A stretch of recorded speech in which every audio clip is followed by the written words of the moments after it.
चिकित्सा की हमारे अपने भारत देश की जो अवधारणा है और हमारे देश में चिकित्सा से पहले का जो स्वस्थ जीवन है, उस संदर्भ में कुछ छोटी छोटी बातें मैं आपसे करता हूं और साथ में दूसरे देशों में जो चिकित्सा की अवधारणा है और दूसरे देशों में जो स्वस्थ जीवन का संकल्प है, कल्पना है, उस पर भी थोड़ी बात करूंगा। साथ में थोड़ा सा तुलना अगर हम कर सकें, कंपैरिजन कर सकें तो थोड़ा बेहतर समझ में आए, इस दृष्टि से कुछ बात करूंगा।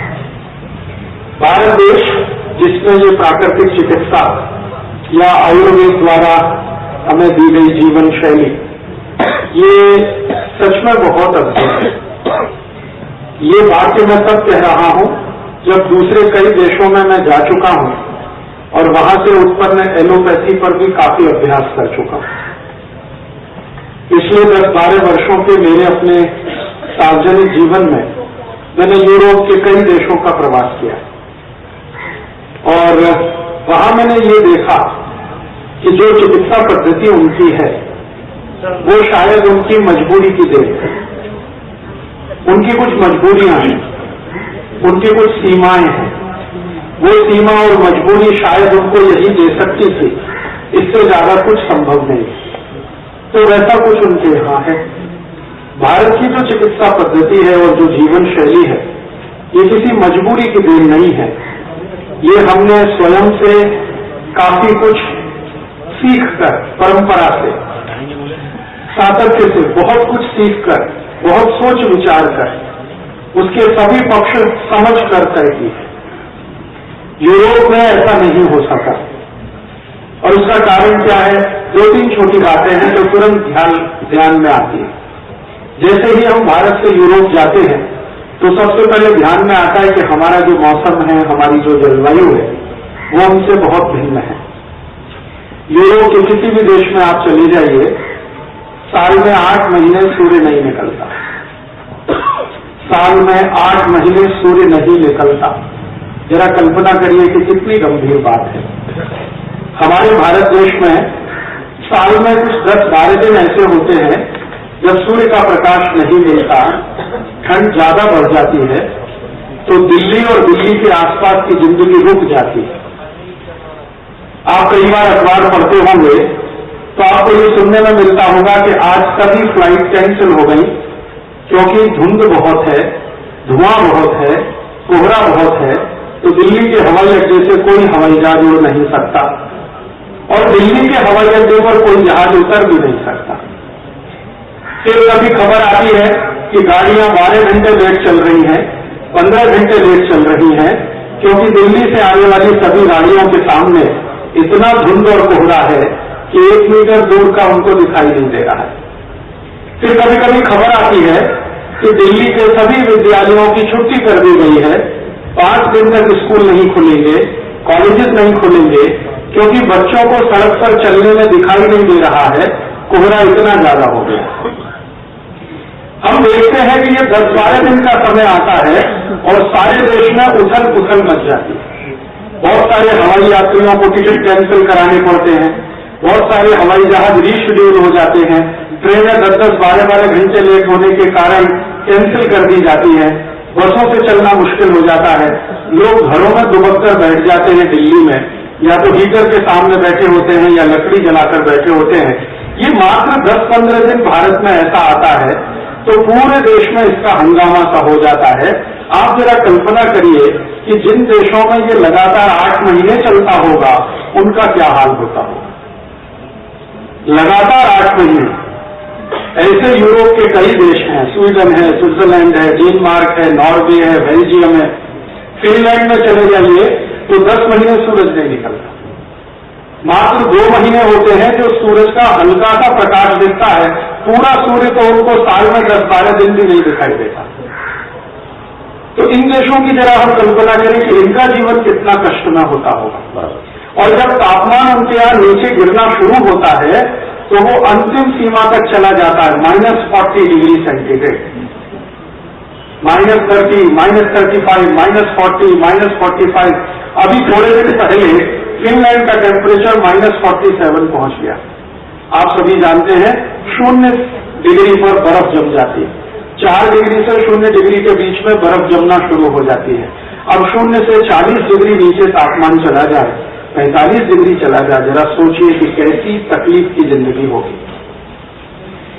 मैं आपके ध्यान में जो बात लाना चाहता हूं वो ये कि ये यूरोप के सभी देश बहुत गरीब हैं सूर्य के प्रकाश के लिए, माने उनको सूर्य का प्रकाश नहीं मिलता, महीनों महीनों नहीं मिलता, या तो धुंध रहती है या तो भयंकर बर्फ गिरती है। यूरोप के देशों में एक मजाक करी जाती है और वो सही है कि हमारे यहाँ तो 2 ही मौसम होते हैं, ठंड होती है या भयंकर ठंड होती है। हाँ, तीसरा कोई मौसम नहीं है उनके पास, या तो ठंड है या तो भयंकर ठंड है।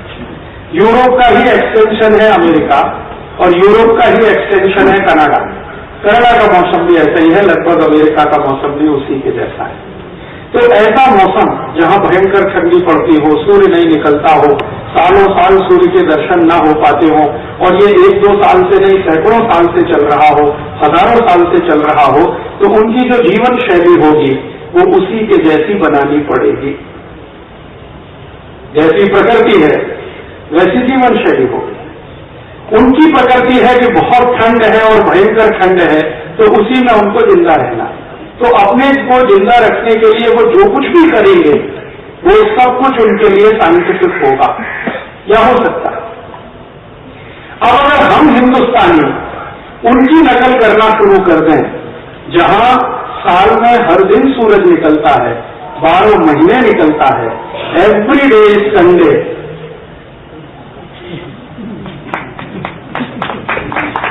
सोचिए ना, every day is Sunday. Sunday का मतलब छुट्टी का दिन नहीं, संडे का मतलब सूर्य का दिन। तो भारत में every day is Sunday, every morning is good morning. Good morning से मतलब जिस दिन सूर्य का दर्शन हो जाए वो morning, good morning. Every night is good night, every afternoon is good afternoon, every Noon is good noon. इस देश में अद्भुत है। ये सबसे बड़ा अंतर मुझे दिखाई देता है यूरोप में, भारत में। और जब मैं यूरोप कहूंगा तो आप ये ध्यान रखना कि उसमें अमेरिका, कनाडा भी शामिल है।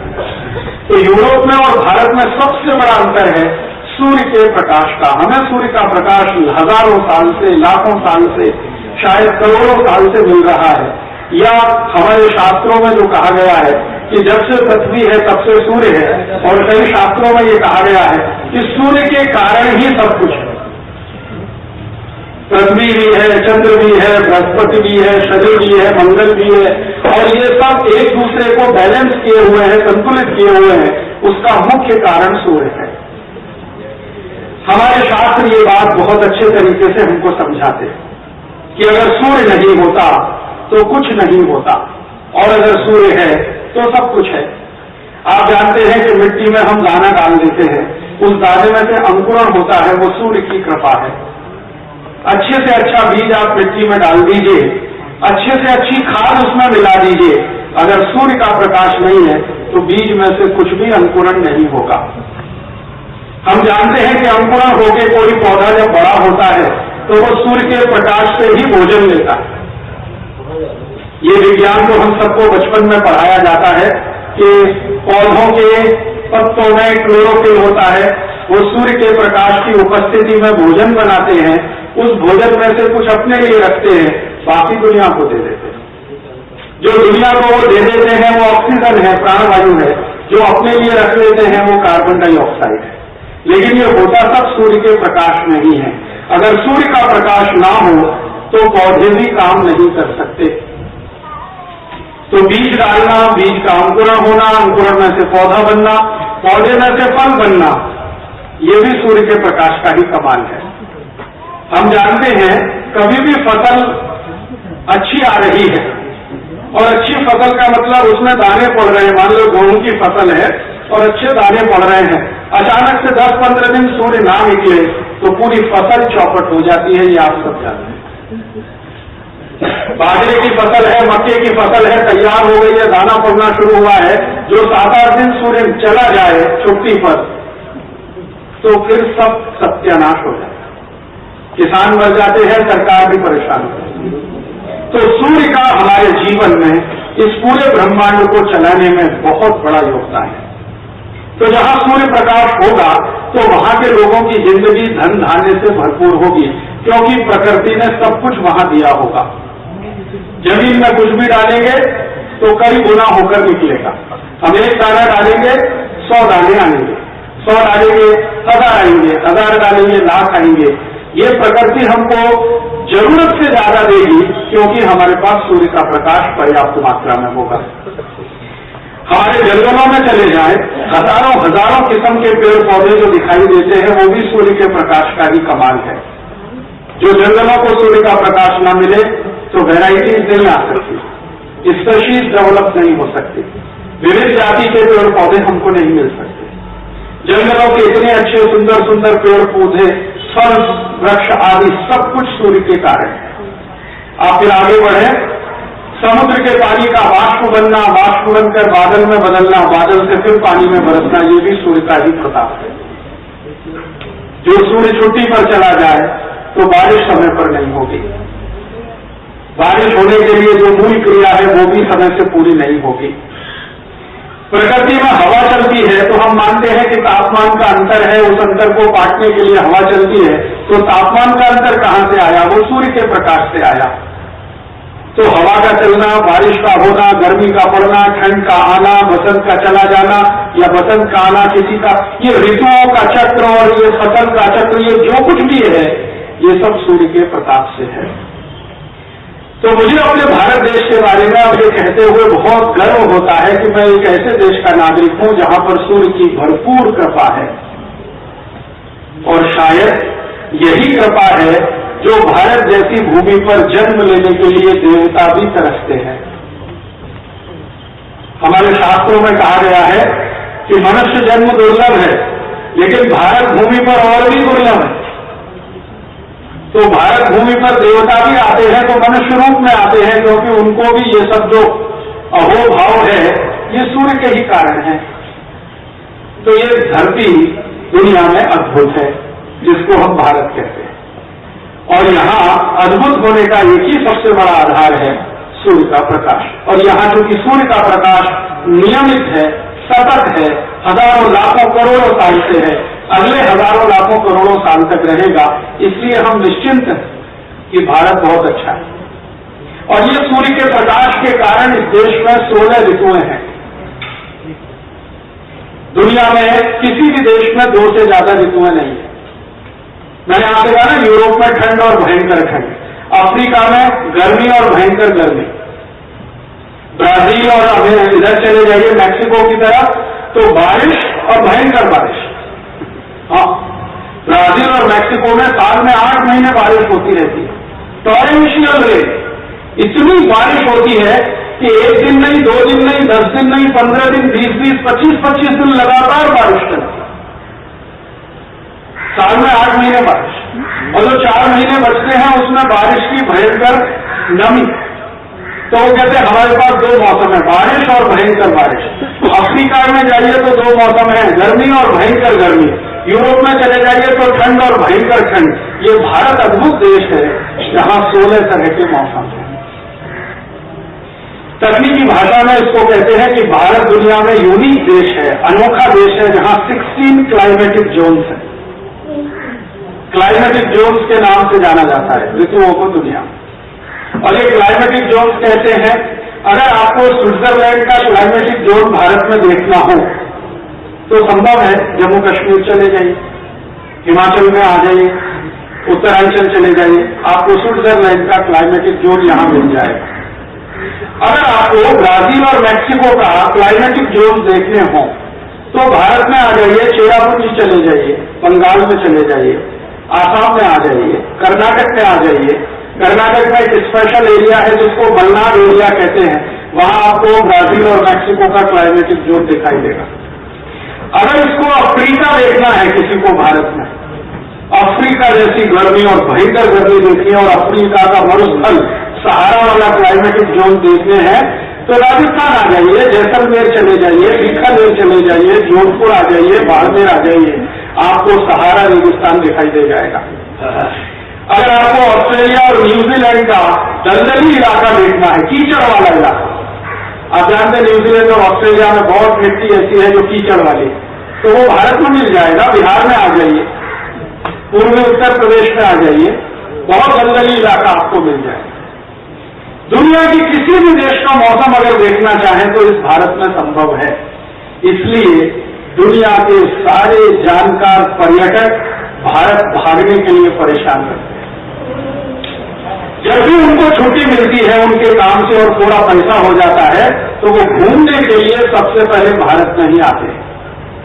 और आपको सुनकर आश्चर्य होगा कि अगर भारत में अकेला एक राज्य हमें ढूंढना हो, एक ही राज्य में दुनिया की सब जलवायु देखनी है, तो भी संभव है, और वो राजस्थान में है।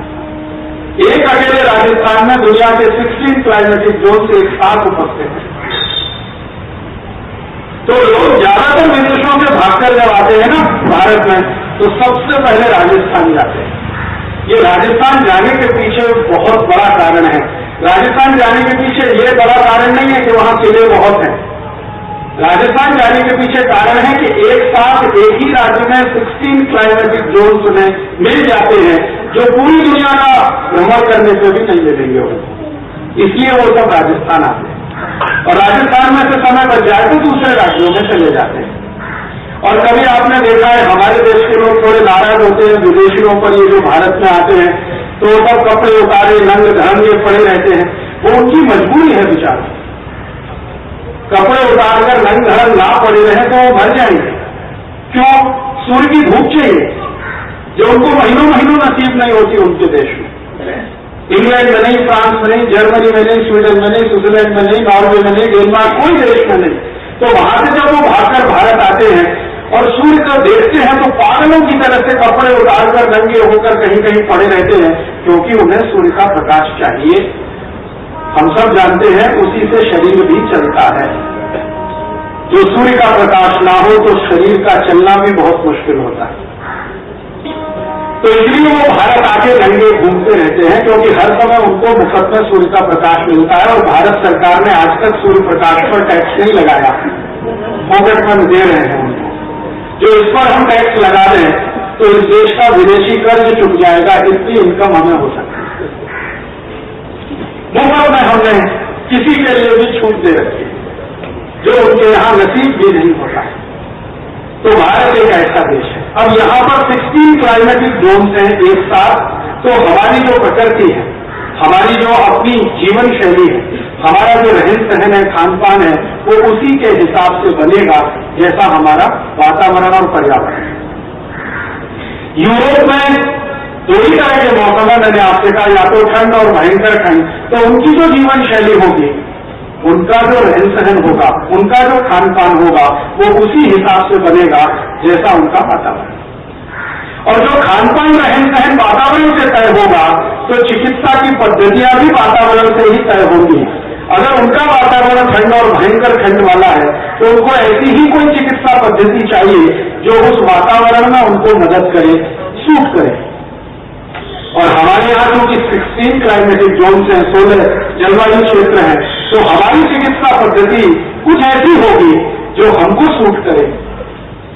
तो सभी देशों की चिकित्सा पद्धतियां या जीवन शैलियां या खान पान के तरीके या रहन सहन के तरीके या आचरण के तरीके भिन्न होंगे, क्योंकि उनका मौसम और जलवायु बिल्कुल भिन्न है। अब थोड़ा आगे बढ़ते हैं। जिन देशों में ठंड और भयंकर ठंड होगी वहां का क्या पैदा होगा जमीन में जिसको वो खा सके। मैं पहली बार जब जर्मनी गया तो फ्रैंकफर्ट शहर में एक प्रोफेसर के साथ मेरा संवाद हुआ। उन्होंने मुझे लेक्चर देने के लिए बुलाया था, तो मैं गया था। तो मैंने उनसे पूछना शुरू किया, क्योंकि मैंने पहली बार जर्मनी देखा था। तो मैंने कहा, आपके जर्मनी में क्या होता है? उनका क्या होता है पूछिए। तो मैंने पूछा, गन्ना होता है? नहीं होता। केला होता है? नहीं होता। आम होता है? नहीं होता। संतरा होता है? नहीं होता। फिर ऐसे ऐसे मैं पूछना चला गया तो एक प्रोफेसर परेशान हो गया। उसने कहा, आप ज्यादा मत पूछो, एक वाक्य में मैं बता देता हूं, दुनिया में जो भी मीठी चीज है वो जर्मनी में नहीं होती। कहानी खत्म। समझिए कितने गरीब लोग हैं, जरा इनकी गरीबी देखिए। जितनी भी मीठी चीज है दुनिया में वो कोई भी जर्मनी में नहीं होती। केला नहीं होता, संतरा नहीं होता, मौसम्बी नहीं होती, अंगूर नहीं होता, लीची नहीं होती, पपीता नहीं होता, आम नहीं होता, गन्ना नहीं होता, कुछ भी नहीं होता, मीठी कोई चीज नहीं होती। चलो मैंने कहा अच्छा इस चैप्टर को हम क्लोज करते, दूसरा शुरू करते। मैंने पूछा आपके यहाँ पालक होता? नहीं होता। मेथी होती है? नहीं होती। पत्ता गोभी होता है? नहीं होता। फिर बौखला गया। फिर उसने कहा राजीव भाई अभी आगे मत पूछो, जितने भी हरे पत्ते की चीजें हैं वो हमारे देश में नहीं होती। मैंने कहा भाई फिर होता क्या है तुम्हारे पास? तो उसने कहा दो ही चीजें होती हैं, एक तो आलू होता है और एक प्याज। बात तो हंसी की है लेकिन बहुत गहरी है। जिस देश में सिर्फ आलू और प्याज होगा वो देश कितना गरीब होगा, सोचे। उनको ले लेके खाने के लिए दो ही चीजें हैं, या तो आलू खाओ या प्याज खाओ, या तो प्याज खाओ या तो आलू खाओ, आलू में प्याज मिला के खाओ या प्याज में आलू मिला के खाओ। और क्या विकल्प है उनके पास? एक ही विकल्प है कि दुनिया के कुछ देशों को वो इन्फ्लुएंस करें, इंप्रेस करें और उनसे कुछ खरीदें। भारत उनको आम दे रहे, अफ्रीका से पपीता मिल जाए, या कहीं से ब्राजील से गन्ना मिल जाए, या कहीं से कुछ ऐसी कुछ चीजें मिल जाए। यही तो संभव है, अपने आप उनके यहाँ कुछ नहीं होता। और ये जो जर्मनी की कहानी है ये यूरोप के 23 देशों की कहानी है। आप जर्मनी छोड़ डेनमार्क चले जाइए, उनसे पूछिए तुम्हारे यहाँ क्या होता है तो वो यही कहेंगे आलू होता है और प्याज होता है। डेनमार्क से थोड़ा आगे फिनलैंड चले जाइए, उनसे पूछिए तो वो कहेंगे हमारे पास सिर्फ आलू होता है, सिर्फ प्याज होता है। तो 23 देश यूरोप में ऐसे हैं जिनके पास आलू और प्याज के अलावा कुछ होता नहीं है। तो उनकी अगर कोई खान पान की शैली बनेगी तो आलू प्याज आधारित ही तो होगी। अगर हम उनकी डिशेज हैं, उनकी सूची बनाएंगे तो हर डिश में या तो आलू आएगा या तो प्याज आएगी, तीसरी कौन सी चीज आने वाली है? आलू प्याज के ही कॉम्बिनेशन परमोटेशन हैं जो वो करते रहेंगे अपनी पूरी जिंदगी पर, हजारों साल लाखों। तो उनके यहाँ क्योंकि कुछ होगा नहीं जमीन में, तो फिर समस्या तो यही है कि खान पान में तो वही 2-3 चीजें होंगी। फिर जर्मनी वालों को पूछो कि यार ये ब्रेड कहां से ले आते हो? फिर आलू और प्याज ही होता है, गेहूं तो होता नहीं तुम्हारे यहाँ। तो कहते हैं आजकल कुछ एरिया में थोड़ा गेहूं होने लगा है, तो गेहूं से क्या बनाते हैं? ब्रेड बनाते हैं, पाव रोटी बनाते हैं, डबल रोटी बनाते हैं। तो रोटी क्यों नहीं बना देते? ब्रेड बनाना, पाव रोटी बनाना उसी चीज से होता है जिससे हम रोटी बनाते हैं। गेहूं का आटा है, उसी से ब्रेड बनती है, उसी से डबल रोटी बनती है, उसी से बिस्किट बनता है और उसी से अपने घर में रोटी बनती है। रॉ मटीरियल तो एक ही है। तो मैंने उनसे पूछा तुम रोटी क्यों नहीं बना देते? तो कहते आती नहीं है रोटी बनाने, कैसे बनती है? तो मैंने कहा गेहूं का आटा होता है, उसमें पानी मिलाओ। तो मैं जिस प्रोफेसर से बात करता था उसके घर में रहता था, एक दिन उसको गेहूं का आटा और पानी मिला के गूंद के रोटी बना के मैंने खिलाया। उस दूसरे दिन उसने ट्राई किया तो उसने आलू को आटे में पानी इतना मिला दिया कि वो घोल बन गया। फिर 15 दिन वो ट्राई करता रहा, उससे नहीं हुआ। फिर उसने मुझसे एक प्रश्न पूछा जिसको सुनकर आप सब हंसेंगे, लेकिन इसमें हंसने से ज्यादा सोचने की बात है। उसने कहा यार तुम्हारे देश में ये रोटी बनाने की कितनी फैक्ट्रियां हैं? तो मैंने कहा हमारे देश में रोटी बनाने की फैक्ट्री नहीं है। तो फिर कैसे बनाते हो? तो मैंने कहा वो तो घर घर में बनती है। तो घर घर में कौन बनाता है? मैंने कहा हमारे देश की माताएं और बहनें जानती है। तो कहने लगा अच्छा बिना मशीन के? फिर वो आश्चर्य क्या करता था, मैं जब गया था तो मेरे साथ खाखरा ले गया था। खाखरा आप समझते हैं गुजराती डिश है। तो मैं जब भी विदेश जाता हूं तो खाखरा लेके जाता हूं क्योंकि मैं शाकाहारी हूं, उनके किसी होटल में खाता नहीं। और खाखरा एक ऐसी चीज है जो महीने भर आराम से चल सकती है, खराब होती नहीं। तो मैं खाखरा बना के ले गया, मैंने उसको खाखरा खिलाया। तो तुरंत उसने पूछा कि भारत में खाखरा बनाने की इंडस्ट्री कितने हजार करोड़ की है? मैंने कहा ये घर घर में चलती है। फिर उसने कहा इतना गोल खाखरा कैसे बनता है? मैंने कहा बिना मशीन से हाथ से बनता है। तो बोलता है it is quite impossible, highly impossible, ये हो ही नहीं सकता। मैंने कहा आ जाओ एक दिन देख लो मेरे देश में आके। तो एक दिन वो अपने भरोसे को कन्फर्म करने के लिए भारत आया। मैंने उसको कुछ गुजराती परिवारों में रहने के लिए 10-12 दिन रखा। वो देख के पागल हो गया। यहां से जब गया तो कहने लगा अगली बार मैं ईसा मसीह से प्रार्थना करूंगा मेरा जन्म भारत में हो। आपको सुनकर ताज्जुब होगा, यूरोप की कुल पॉपुलेशन 27 करोड़ है, उसमें 12 करोड़ महिलाएं हैं। किसी भी महिला को रोटी बनानी नहीं आती, कोई महिला वहां की रोटी बनाना नहीं जानती। और भारत में 110 करोड़ की जनसंख्या में लगभग 50 करोड़ माताएं हैं, एक भी मां ऐसी नहीं है इस देश में जिसको रोटी बनाना नहीं आता। इस सच्चाई के साथ कि हिंदुस्तान में रोटी बनाने के लिए कोई यूनिवर्सिटी नहीं चलती, कोई डिग्री कॉलेज नहीं चलता, कोई इंजीनियरिंग कॉलेज नहीं है, कोई कॉलेज नहीं है। माताओं से बेटियों को, बेटियों से फिर उनकी बेटियों को, बेटियों से फिर उनकी बेटियों को, परंपरा के साथ ये ज्ञान हजारों साल से चलता आया है। और रोटी भी इस देश में पता है 153 तरह की बनती है। गुजरात की रोटियां 13-14 तरह की रोटियां अकेले गुजरात में, महाराष्ट्र की रोटी, पंजाब की, हरियाणा की, किसी भी राज्य में चले जाइए रोटी की अलग अलग तरीके, अलग अलग डिशेज और अलग अलग उनके टेस्ट, अलग अलग उनके स्वाद। ये कैसे संभव है अपने इस देश में और वहां क्यों नहीं संभव है? उसका कारण है वातावरण, प्रकृति और पर्यावरण। हमारी दुनिया के वैज्ञानिक भी मानते हैं कि फंक्शनल नॉलेज जिस समाज में ज्यादा होती है उन्हीं समाजों में ये सब संभव होता है। फंक्शनल नॉलेज, व्यवहारिक ज्ञान जिस समाज में ऊंचा होता है उसी समाज में गेहूं से आप 150 किस्म की रोटियां बना सकते हैं। और जहां फंक्शनल नॉलेज बहुत कम होती है उस समाज में आप गेहूं से ले दो के पाव रोटी बनाते ही खा सकते हैं, इसके आगे आप नहीं बढ़ सकते। इस भारत देश में फंक्शनल नॉलेज बहुत है और शायद वो हमारे अपने दिमाग और शरीर का और प्रकृति का कोई मेल जोड़ है, उसके कारण होगा जो उनके यहां दिखाई नहीं देता है। मैं तो ये सुनकर ताज्जुब करता था, फिर मैंने जब देख लिया आंखों से कि यूरोप की कोई भी महिला और अमेरिका की किसी महिला को दूध से दही बनाना नहीं आता। वो दही के नाम पर योगर्ट खाते हैं। योगर्ट दही नहीं होता, दही अलग चीज है, योगर्ट अलग चीज। तो उनके पास और कुछ नहीं है योगर्ट के अलावा। उनको ये समझाओ कि दूध में थोड़ा दही मिला दो गर्म करके तो दही बन जाता है, ये उनकी कल्पना के बाहर की चीज।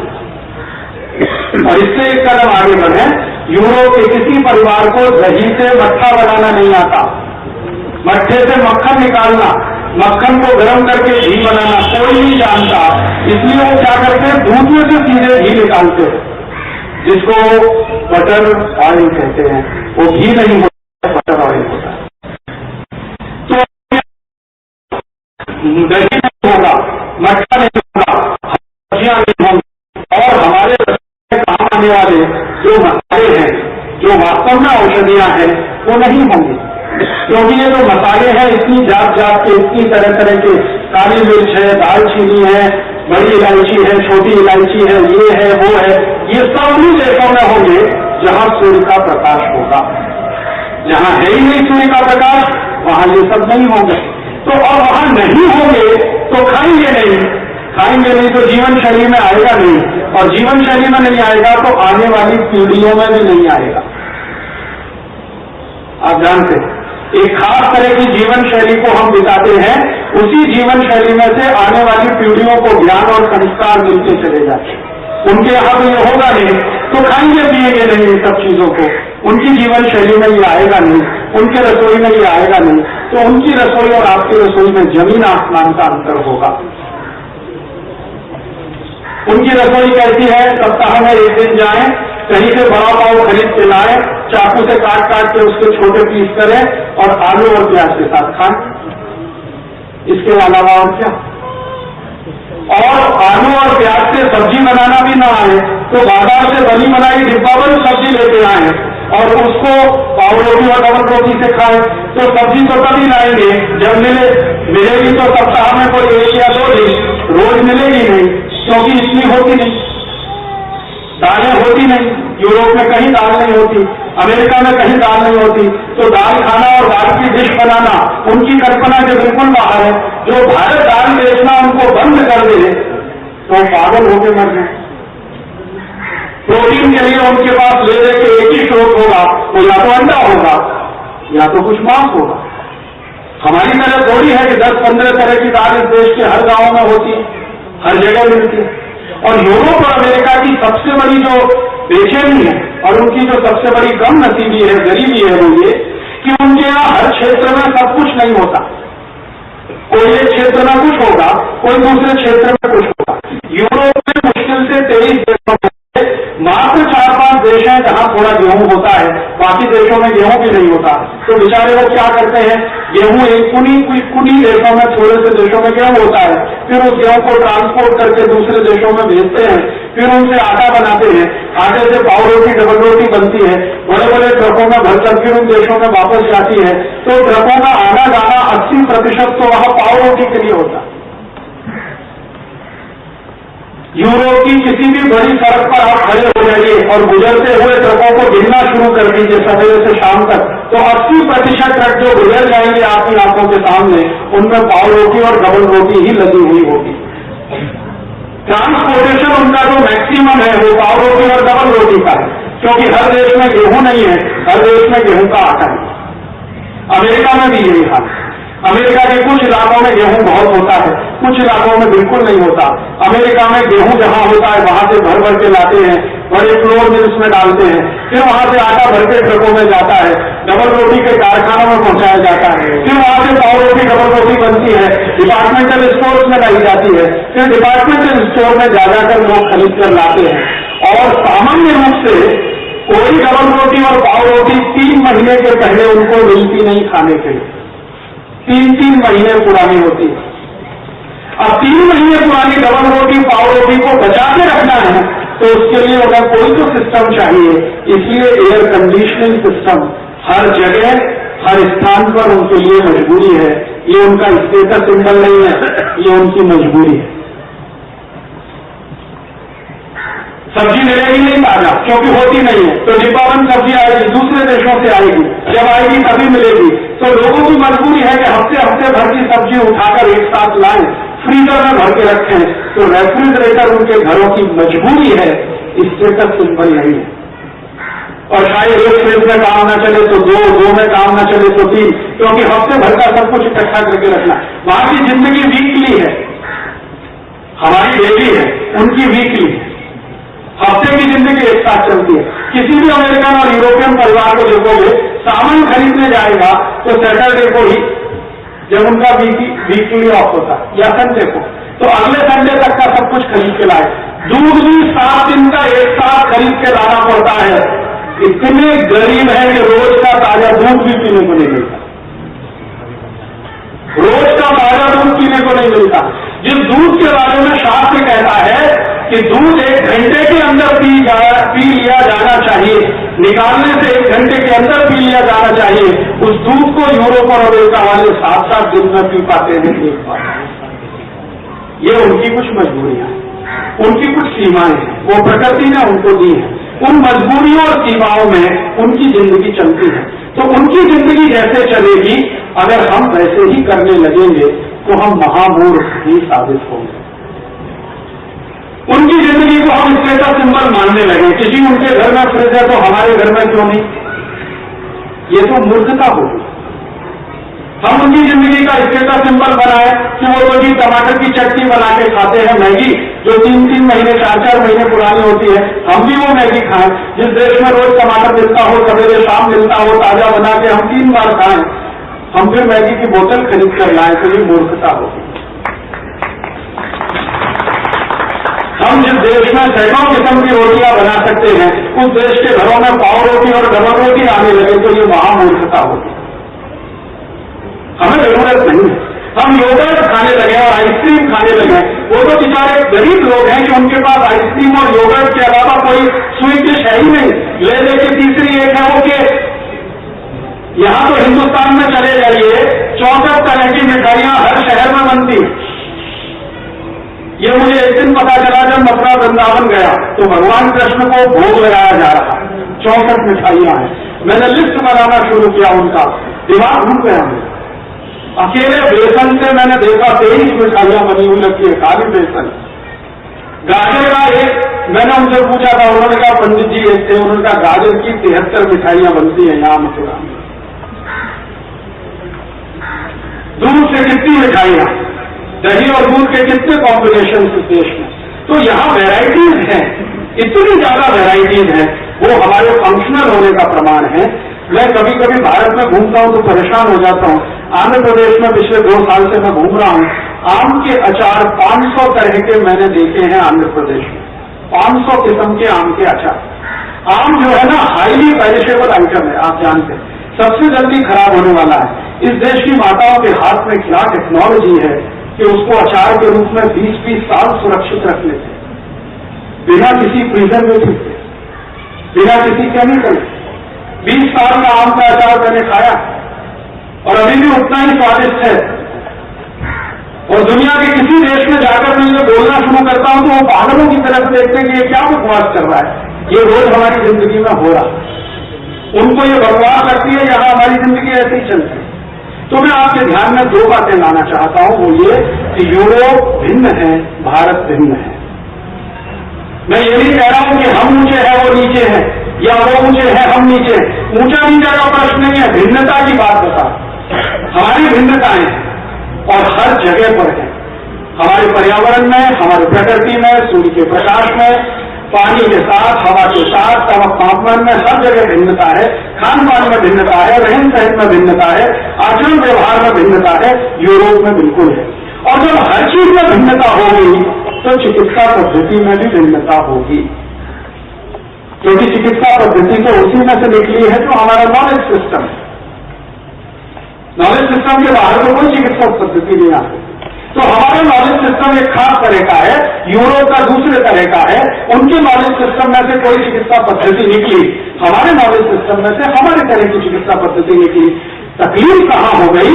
जब हमने उनकी चिकित्सा पद्धति को, उनके खान पान को, उनके रहन सहन को, उनके आचार व्यवहार को अपना बनाना शुरू किया, वहीं से हमारा सत्यानाश होना शुरू हो गया। और ये कब से हुआ? जब से ये यूरोपियन हमारे देश में आने लगे। सबसे पहला यूरोपीय भारत में जो आया वो वास्को डी गामा 1492 में, उसके पीछे पुर्तगाली, फिर फ्रांसीसी, फिर डच लोग, फिर स्पेनिश, फिर अंग्रेज। ये आते गए, हम इनके मोह में फंसते चले। हमने उनकी एक ही चीज देखी, गोरा रंग, बाकी कुछ नहीं देखा। उस गोरे रंग के पीछे क्या क्या है वो हमें समझ में भी नहीं आया। तो हम भर गए यार ये तो गोरे रंग वाले हैं, शायद ज्यादा अकल वाले हैं, ज्यादा विद्वान हैं, ज्यादा होशियार हैं, ज्यादा इंटेलिजेंट हैं, तो ये जैसा करते हैं वैसे ही करो। तो उनकी जीवन शैली में शायद शराब सामान्य बात है, क्योंकि न पिए तो जिंदा न रहे। हमने उसको अपने देश में ले लिया कि भाई वो शराब पी रहे तो हम भी पिए। उनकी जीवन शैली में कॉफी और चाय सामान्य बात है, क्योंकि जब बहुत ज्यादा ठंड होगी तो ब्लड प्रेशर मेंटेन रखने के लिए कॉफी पीनी ही पड़ेगी, कॉन्यक पीनी ही पड़ेगी, वाइन पीनी ही पड़ेगी, विस्की पीनी ही पड़ेगी, नहीं तो आपका ब्लड प्रेशर नॉर्मल रहेगा नहीं। एबनॉर्मल एनवायरमेंटल कंडीशन में नॉर्मल ब्लड प्रेशर कैसे रहेगा? जरा सोचो, -40 डिग्री सेंटीग्रेड तापमान हो गया तो ब्लड प्रेशर नॉर्मल कैसे रहेगा? क्योंकि ब्लड प्रेशर पे भी पर्यावरण और वातावरण का पूरा असर होता है। तो उनको अपना ब्लड प्रेशर नॉर्मल रखने के लिए कुछ खाना पीना पड़ेगा। वो शायद उनकी आहार पद्धति और चिकित्सा में आएगा, लेकिन वो जरूरी नहीं हमारे लिए भी हो। वो विस्की पीते तो हमने भी चालू कर दिया, वो कॉन्यक पीते हमने भी शुरू कर दिया, वो चाय कॉफी पीते हमने भी पीना शुरू कर दिया। अब उनके यहाँ कुछ है नहीं तो वो रोटी डबल रोटी खाते, हमने भी शुरू कर दिया। उनके यहाँ कुछ है नहीं तो बिस्किट खाते, तो हमने भी खाना शुरू कर दिया। उनको सब कुछ सुरक्षित रखना, 1 हफ्ते तक तो फ्रिज ले आया, हमने भी ले आया। वो कुएं में गिर रहा है तो हम बहुत ज्यादा तेजी से उनके आगे आ रहे हैं। हमारे साथ ही हो गया। पिछले 250-300 साल की अंग्रेजों की गुलामी और 200-250 साल का यूरोप के लोगों का हिंदुस्तान पर असर, इसने कुल मिलाकर ऐसा कर दिया कि हमारा दिमाग खिचड़ी हो गया। अब ये खिचड़ी पता कैसा हो गया? ये खिचड़ी कुछ इस तरह का हो गया कि माता जी पिताजी है रामनिवास गायत्री देवी और बेटा है टिंकू। ऐसी खिचड़ी हो गई हमारे। मैं कुछ पढ़े लिखे लोगों के घर में जाता हूं तो पिताजी का नाम रामनिवास है, माता जी का नाम गायत्री देवी है, बेटा टिंकू। अब उनको पूछो कि रामनिवास गायत्री देवी का ये टिंकू कहां से आ गया? ऐसी खिचड़ी हो गई। जिस हिंदुस्तान में एवरी डे संडे उस देश के लोगों ने टाई और 3 पीस सूट पहनना शुरू कर दिया, ऐसी खिचड़ी हो गई। जून जून के महीने में भयंकर गर्मी में मैंने देखा है दूल्हे राजा शाही और 3-piece सूट पहन के घोड़े पे चढ़ के बैठते हैं। मूर्खाधिपति, ये घोड़ा जो है ना सूट पहनकर बैठने के लिए नहीं है, घोड़े पर बैठने की पोशाक ही अलग होती है। जो घोड़े पर सूट पहन के बैठा जाता तो राणा प्रताप सूट बनवाते अपने लिए, और शिवाजी महाराज जब भी घोड़े पे चढ़े तो सूट पहन के ही चढ़ते और टाई ऊपर से लगाते। हमारा सब कुछ खिचड़ी हो गया, सूट और टाई तो उनका नकल ले लिया, घोड़ा अपना ले लिया। आगे हिंदुस्तानी, आगे अंग्रेज। और घर में ऐसी ऐसी विचित्रताएं दिखाई देती हैं कि कट्टर सनातन हिंदू परिवार है, बच्चों का जन्मदिन मना रहे हैं, केक काट रहे हैं, मोमबत्ती लगा रहे हैं। अब ये केक उनके लिए मजबूरी है कि उनके पास केक के अलावा कुछ है ही नहीं काटने को। समस्या तो ये है, जिस देश में दूध से ही सैकड़ों किस्म की मिठाइयां बनती हो, वहां भी लोग केक खाने लगे तो सिर्फ पीटने का दिल करता है कि कहां चले गए। हमारा खिचड़ी हो, सब कुछ खिचड़ी हो, ना दाल रही ना चावल रही, खिचड़ी हो गई। यूरोप का कुछ, भारत का कुछ मिला के खिचड़ी हो गई। अब इस खिचड़ी में ही सब कुछ खिचड़ी होता जा रहा है। रहन सहन खिचड़ी हुआ, खान पान खिचड़ी हुआ। रहन सहन तो इतना खिचड़ी हुआ है कि थोड़ा सा किसी के पास पैसा आ जाए तो सबसे पहले एयर कंडीशनर लगता है। पूछो भैया जरूरत क्या है? हिंदुस्तान में एयर को कंडीशन करने की जरूरत क्या है? ये तो यूरोप वाले परेशान होते हैं, जब -40 डिग्री होगा तो एयर को कंडीशन करना ही पड़ेगा, नहीं तो मर जाएंगे। इसलिए उनको सेंट्रल एसी लगाना बहुत आवश्यक है। इस हिंदुस्तान में जहां नॉर्मली एयर इतनी शुद्ध है, पवित्र है, वहां एयर को कंडीशन करना तो महामूर्खता की निशानी है। अब हम एसी में सोएंगे फिर कहेंगे सिरदर्द होता है जी, होने वाला है, क्योंकि प्रकृति के विरुद्ध है आपकी। एसी में बैठकर सवेरे से शाम तक काम करेंगे फिर कहेंगे माइग्रेन होगा, वो तो होने ही वाला है। तो हमने अपनी पूरी जीवन शैली को, आचरण को, रहन सहन को, सबको क्लब कर दिया, मिक्स कर दिया, खिचड़ी बना दिया। दाल चावल अलग अलग रहता तो बहुत अच्छा था, वो मिक्स हो गया है, अब मुश्किल नहीं हो रही। तो ये हर जीवन के क्षेत्र में दिखाई दे रहा है। अब मैं आता हूं आज के मुख्य विषय पर। ये जो भूमिका थी कि चिकित्सा में और खान पान में भी यही खिचड़ी जो आई, इसने हमारा सत्यानाश कर दिया। पता कैसा सत्यानाश किया? छोटे छोटे कुछ उदाहरण से बताता हूं। यूरोप के किसी भी देश में मैंने आपसे कहा कि आलू और प्याज, इसके अलावा कुछ होता नहीं, तो जो भी कुछ होगा बाहर से आएगा। अब बाहर से वो कच्ची सब्जी खरीदे फिर उनको अपने देश में पकाकर बेचे तो उनको टेक्नोलॉजी मालूम नहीं। तो अब उन्होंने क्या किया है, दूसरे देशों से सीधे सब्जी बनवाकर खरीदते। तो वो सब्जी अगर वो खरीदेंगे तो नमक मिला दिया अगर आपने सब्जी बनाते समय, तो वो तो 2-3 दिन से ज्यादा टिकने वाली है। नमक जो है ना सब्जी में अगर पड़ गया तो ये सब्जी को टिकने नहीं देगा। ज्यादा से ज्यादा 2 दिन, कितने भी अच्छे से अच्छे फ्रीजर में रखो, 3 दिन बाद तो होने वाली है खराब। तो ये यूरोप और अमेरिका वाले बेचारे क्या करते हैं, जिन देशों से ये बनी बनाई सब्जियां खरीदते हैं, जैसे भारत से खरीदते हैं, अफ्रीका से खरीदते हैं, लैटिन अमेरिका से खरीदते हैं, तो हमारे यहाँ भी जो कंपनियां उनको सब्जी बेचती है ना, उनमें से मेरा एक दोस्त भी है मुंबई में, वो ये काम करता है। तो उसको इंस्ट्रक्शन आते हैं कि भाई सब्जी डिब्बे में पैक करना, तो नमक नहीं मिलाना, क्योंकि आप मिलाएंगे तो हमारे लिए खराब हो जाएगी। तो उनको यहां से सब्जी जाती है बिना नमक के, डिब्बा बने। अब वो सब्जी जब खाएंगे, अपनी प्लेट पर परोसेंगे, तब उसमें अलग से नमक मिलाएंगे, ये तो होगा। तो उनकी सब्जी अगर वो खाएंगे तो बाहर से नमक मिलाएंगे, हम हमारी सब्जी पकाते समय ही नमक मिलाते हैं। दोनों में जमीन आसमान का अंतर है। सब्जी को बनाते समय, दाल को पकाते समय जो नमक आपने उसमें डाला है और बनी बनाई सब्जी के बाद में अलग से नमक डाला है, दोनों में जमीन आसमान का अंतर है। और इतना ही अंतर है कि एक तरफ आप देशी गाय का घी खाएं और दूसरी तरफ डालडा खाएं। आप जानते हैं नमक जो है मसाला नहीं है, मेडिसिन है, औषधि है। और नमक में माइक्रो न्यूट्रिएंट्स हैं, और एक नहीं है 18 माइक्रो न्यूट्रिएंट्स हैं नमक में। सोडियम है उसमें, कैल्शियम है उसमें, पोटेशियम है। शरीर को जो माइक्रो न्यूट्रिएंट्स की आवश्यकता होती है रोज, वो नमक में है।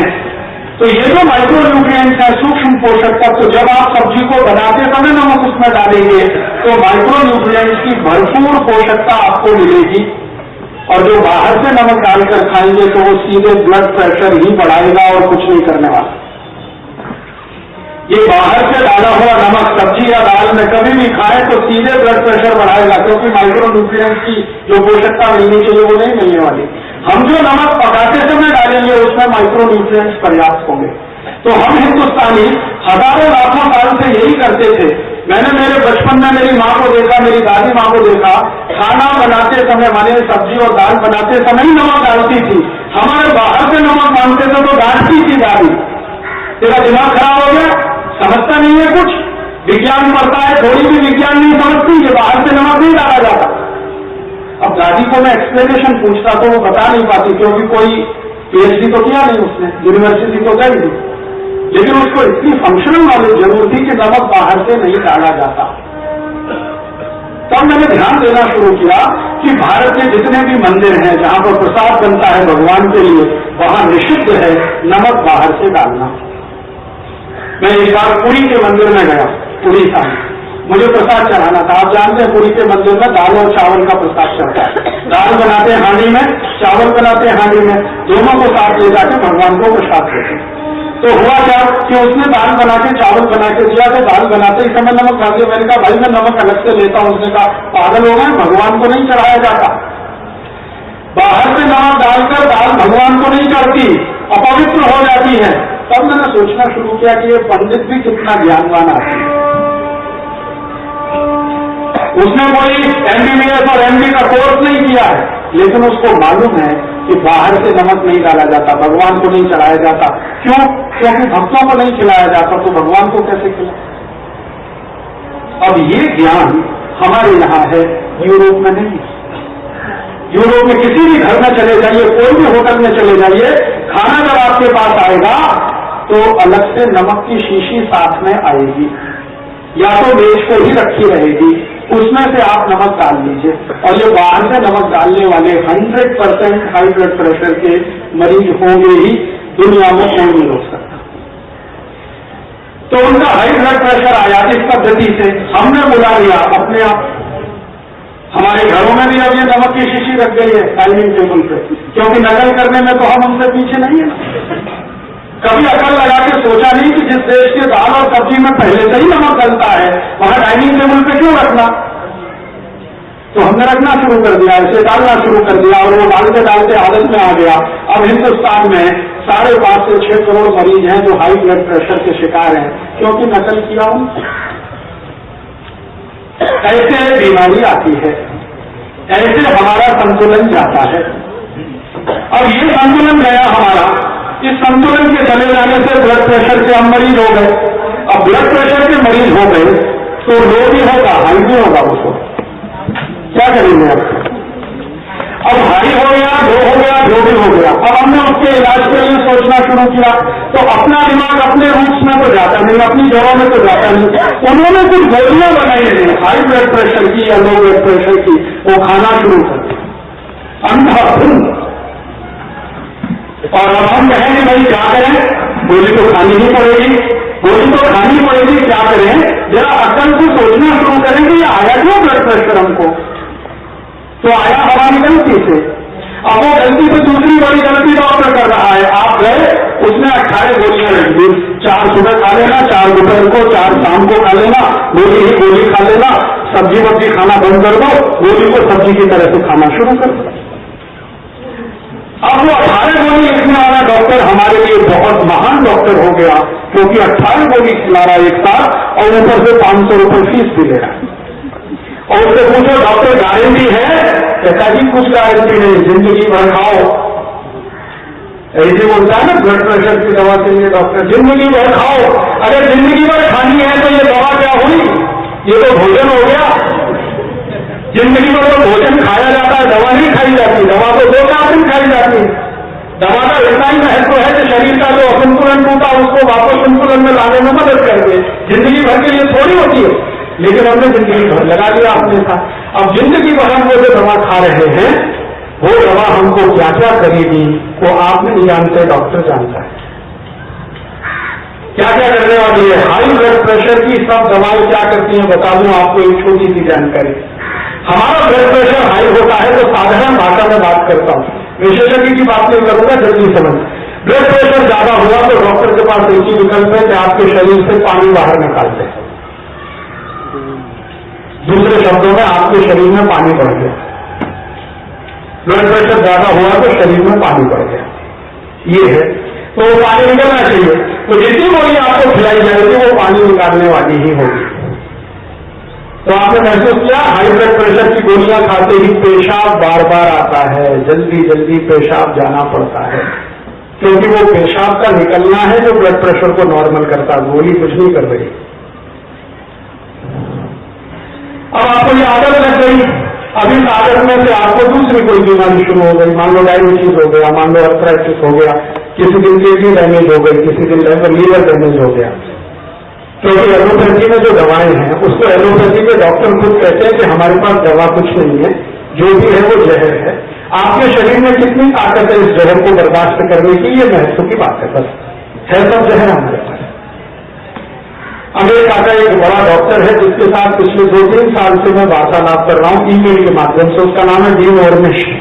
वो इस बात को पूरी गंभीरता और दावे से कहता है कि एलोपैथी में कोई दवा नहीं है, जो है वो सब जहर है, गारंटी हमारी कुछ नहीं है। आपको अपने शरीर का भरोसा है कि ये जहर को झेल लिया तो जिंदा रहोगे, नहीं झेल पाए तो चले जाओगे। दवा हमारे पास कुछ नहीं।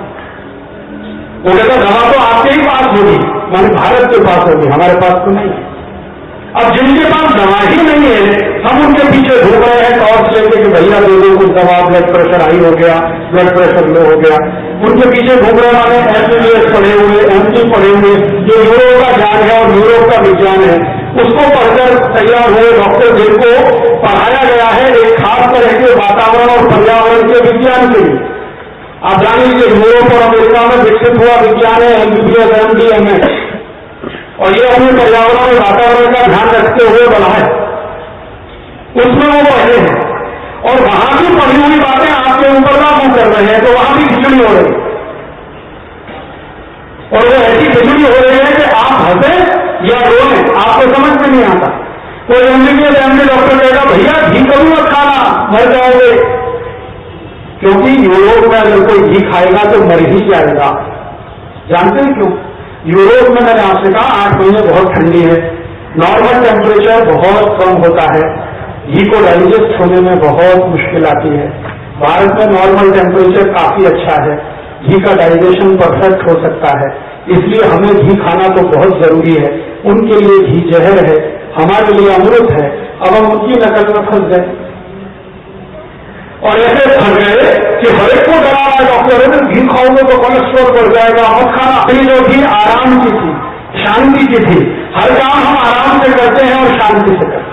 खाना भी खाओ तो बुजुर्ग कहते हैं धीरे धीरे खाना भाई, जल्दी मत कर, तो खाना भी धीरे धीरे खाना, कहीं जाना हो तो धीरे धीरे जाना, जल्दी मत करना, कुछ करना है तो धीरे धीरे करना, जल्दी मत करना। हमारे यहाँ जल्दी किसी चीज की नहीं है और यूरोप अमेरिका में हर चीज की जल्दी है।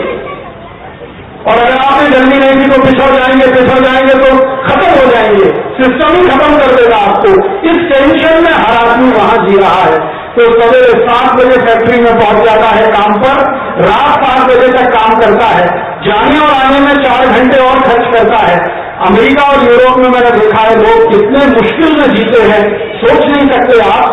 सामान्य रूप से फैक्ट्री में काम करने वाले 90% लोग हैं जो नौकर की तरह से रहते हैं। अमेरिका और यूरोप में 90% नौकर है। इनको नौकरी पे जाना है, फैक्ट्री 7 बजे चालू हो जाती है। जिस देश में साल में 8 महीने सूरज न निकलता हो वहां सवेरे 7 बजे फैक्ट्री का चालू होना कितना त्रास है, जरा सोचो इसको। और 7 बजे फैक्ट्री में पहुंचना है तो 5 बजे घर छोड़ना पड़ता है, क्योंकि घर और फैक्ट्री में कम से कम 100 मील की दूरी है। 5 बजे घर छोड़ना पड़ेगा। 5 बजे घर छोड़ने के लिए 4 बजे उठना ही पड़ेगा और 4 बजे उठने के लिए कम से कम 8 बजे सोना जरूरी है। लेकिन 8 बजे कोई नहीं सो पाता वहां, क्योंकि फैक्ट्री से लौटने में ही 9 से 10 बज जाते। नींद पूरी नहीं हो रही है, टेंशन में नींद ले रहे हैं, बीमार नहीं बनेंगे तो क्या होगा जरा सोचो। हमारे यहाँ कहा गया है अच्छा भोजन और अच्छी नींद बहुत आवश्यक है शरीर को स्वस्थ रखने के लिए। ना तो अच्छा भोजन मिल रहा है, ना अच्छी नींद मिल रही है, और टेंशन कितना जबरदस्त है। मैंने वहां की माताओं को देखा है, पुरुष और महिला पति पत्नी हो या लिविंग रिलेशनशिप में हो, जैसे भी हो, दोनों को नौकरी करनी पड़ती है। अगर दोनों नौकरी नहीं करेंगे तो घर नहीं चलेगा। तो पत्नी को भी काम पे जाना है 7 बजे, पति को भी काम पे जाना है 7 बजे, तो 7 बजे काम पे जाना है, रात को 9-10 बजे लौटेंगे। तो पति पत्नी नॉर्मल क्रियाओं से भी वंचित है जिंदगी में। साधारण जीवन को चलाने की जो क्रियाएं ना पति पत्नी की, उनसे भी वंचित है, क्योंकि स्ट्रेस और टेंशन इतना है, करें क्या। तो पति पत्नी अपने जीवन की साधारण क्रियाओं के लिए भी एक हफ्ते 15 दिन इंतजार करते हैं, कोई दिन छुट्टी मिले, भरपूर नींद लें, उसके बाद कुछ करें। ये तो उनकी बेचारगी है। और उससे भी बड़ी बेचारगी जब छोटे बच्चे हो जाए ना, तो और भी तकलीफ। बच्चों को घर रख नहीं सकते, दोनों को काम पे जाना है, आया घर में पाल रहे, ऐसी हैसियत 90% लोगों की नहीं है। आया को घर में रख सके किराए पर, ऐसी हैसियत 90% लोगों की नहीं है। तो क्या करते हैं, अपने बच्चे को क्रैश में छोड़ते हैं। तो मैंने वहां देखा माताओं को सवेरे 4 बजे गाड़ी चलाते हुए निकलती है, उनका छोटा सा बच्चा है, गाड़ी की जो सीट होती है ना सीट, उस पर कपड़े से उसको बांध के रखते हैं, क्योंकि गोद पर रख नहीं सकते। 3 महीने का बच्चा, 2 महीने का बच्चा, 1 महीने का बच्चा रो रहा है, चिल्ला रहा है, गाड़ी की सीट से बांधा हुआ है, स्पीड से गाड़ी दौड़ती जा रही है, उस बच्चे को क्रैश में छोड़ना है, इसका टेंशन है। क्रैश से छोड़कर फिर फैक्ट्री में पहुंचना है 7 बजे, उसका टेंशन है। शाम को 7 बजे फिर फैक्ट्री से बच्चे को लेने जाना है क्रैश में, उसका टेंशन है। रात को लाके थोड़ा दूध पे लाके सुला देना है, फिर सवेरे उस बच्चे को छोड़कर आना है। ऐसी जिंदगी सालों साल चले, आप सोचो पागल हो जाओगे आप तो। मैं तो देख के ही पागल हो। मैं सोचता हूं कितना सुखी है हम लोग। हमारे घर में किसी 2 महीने 3 महीने का बच्चा है तो ऐसा टेंशन मैंने तो किसी घर में नहीं देखा। दादी है, दादा है, नाना है, नानी है, बुआ है, फूफी है, मौसा है, मौसी है, ज्वाइंट फैमिली है। और जो बोल रही है तो पड़ोसी जिंदाबाद। हाँ, हमारे यहाँ तो पड़ोसी जिंदाबाद, सारी सेवाएं मुफ्त में करने को तैयार। सामने से आके आपके बच्चे को उठा के छाती से चिपका के ले जाएगा जैसे उसी का बच्चा है। दिन भर उसको अपने बच्चे की तरह से गले में लगाएगा, शाम को सम्मान से वापस दे जाएगा। वो कहेगा जी मुझे बहुत मजा आया आपके बच्चे के साथ खेलने में, पैसा कोई नहीं मांगेगा आपसे। अमेरिका में इतनी सर्विस अगर देगी तो $500 मांग लेगी वो महिला, कहते हैं $500 है मुझे। ऐसा सुख का जीवन इस देश में। अमेरिका और यूरोप में कहीं भी चले जाइए, धोबी को कपड़े देने हैं धुलने के लिए तो घर कोई नहीं आता, आपको जाना पड़ेगा। प्रेस करवानी है, घर कोई नहीं आएगा, आपको देके आना पड़ेगा। दूध खरीदना है, घर में देने कोई नहीं आएगा, आपको जाना पड़ेगा। यहाँ ये सब कुछ घर के दरवाजे पर है और चिल्ला चिल्ला के बेचारे देके जाते हैं, बाबूजी भाजी ले लो, सवेरे भी आएगा शाम को भी आएगा। और 2-4 कड़वी बात सुना दी तो भी उसको समझ नहीं है, दूसरे दिन फिर आएगा, तीसरे दिन फिर आएगा। वो कहेगा बाबूजी भले भाजी मत लो लेकिन संबंध तो बना रहने दो। धोबी भी घर आके कपड़े ले जाता है, भाजी भी घर में मिल जाती है, दूध वाला घर में दूध आके दे जाता है। और अद्भुत इस हिंदुस्तान में है कि बाल बनाने वाला नाई घर में आके बना के चला जाता। अमेरिका में किसी को बोले तो कहते हैं भाई नहीं हो नहीं सकता कि नाई घर में आके आपकी दाढ़ी बना जाए। यहां सब कुछ अपने पास है, फिर हम पागलों की तरह से उनके पीछे लग गए। यही हमारे जीवन का सबसे बड़ा दुख है। इसी में से बीमारियां निकल रही हैं, इसी में से स्ट्रेस आ रहा है, मेंटल स्ट्रेस आ रहा है, और इसी में से परेशानियां इतनी बढ़ रही हैं। अब हम वहां तक पहुंच गए हैं कि हमने उनके जैसा अपना परिवार भी बनाना शुरू कर दिया है। यूरोप में पति पत्नी अलग रहते हैं, तो हमने अभी माता पिता से अलग रहना शुरू कर दिया है। थोड़े दिन में वहां भी अलग होना शुरू हो जाएगा। पहले ज्वाइंट फैमिली होती थी, अब इस देश में ज्वाइंट फैमिली देखने को नहीं मिलती है। न्यूक्लियर फैमिली, सिंगल फैमिली, और सिंगल फैमिली वाले इतने परेशान है अपने बच्चों को बड़ा करने में। दादा दादी का प्रेम नहीं, नाना नानी का प्रेम नहीं, ममता मौसी फूफा फूफी का प्रेम नहीं। और जो दादा प्रेम से सिर पे हाथ खिलाता है किसी बच्चे को, उसका जो स्पर्श का सुख है वो अमेरिका के किसी बच्चे को नहीं। आप जानते हैं अमेरिका के बच्चे स्पर्श के लिए तरसते हैं, माँ का स्पर्श नहीं, बाप का स्पर्श नहीं, दादा दादी नाना नानी का तो कोई कल्पना ही नहीं करता।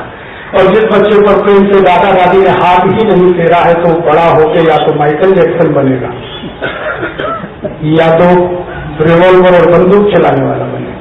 तो ज्यादातर बच्चे वहां के वायलेंस में हैं, हिंसा में हैं और वल्गैरिटी में हैं। और अमेरिका और यूरोप की जेलों में 70% कैदी बच्चे हैं, बड़े नहीं हैं। इतनी हिंसा है इस देश में। हिंसा तो होनी चाहिए।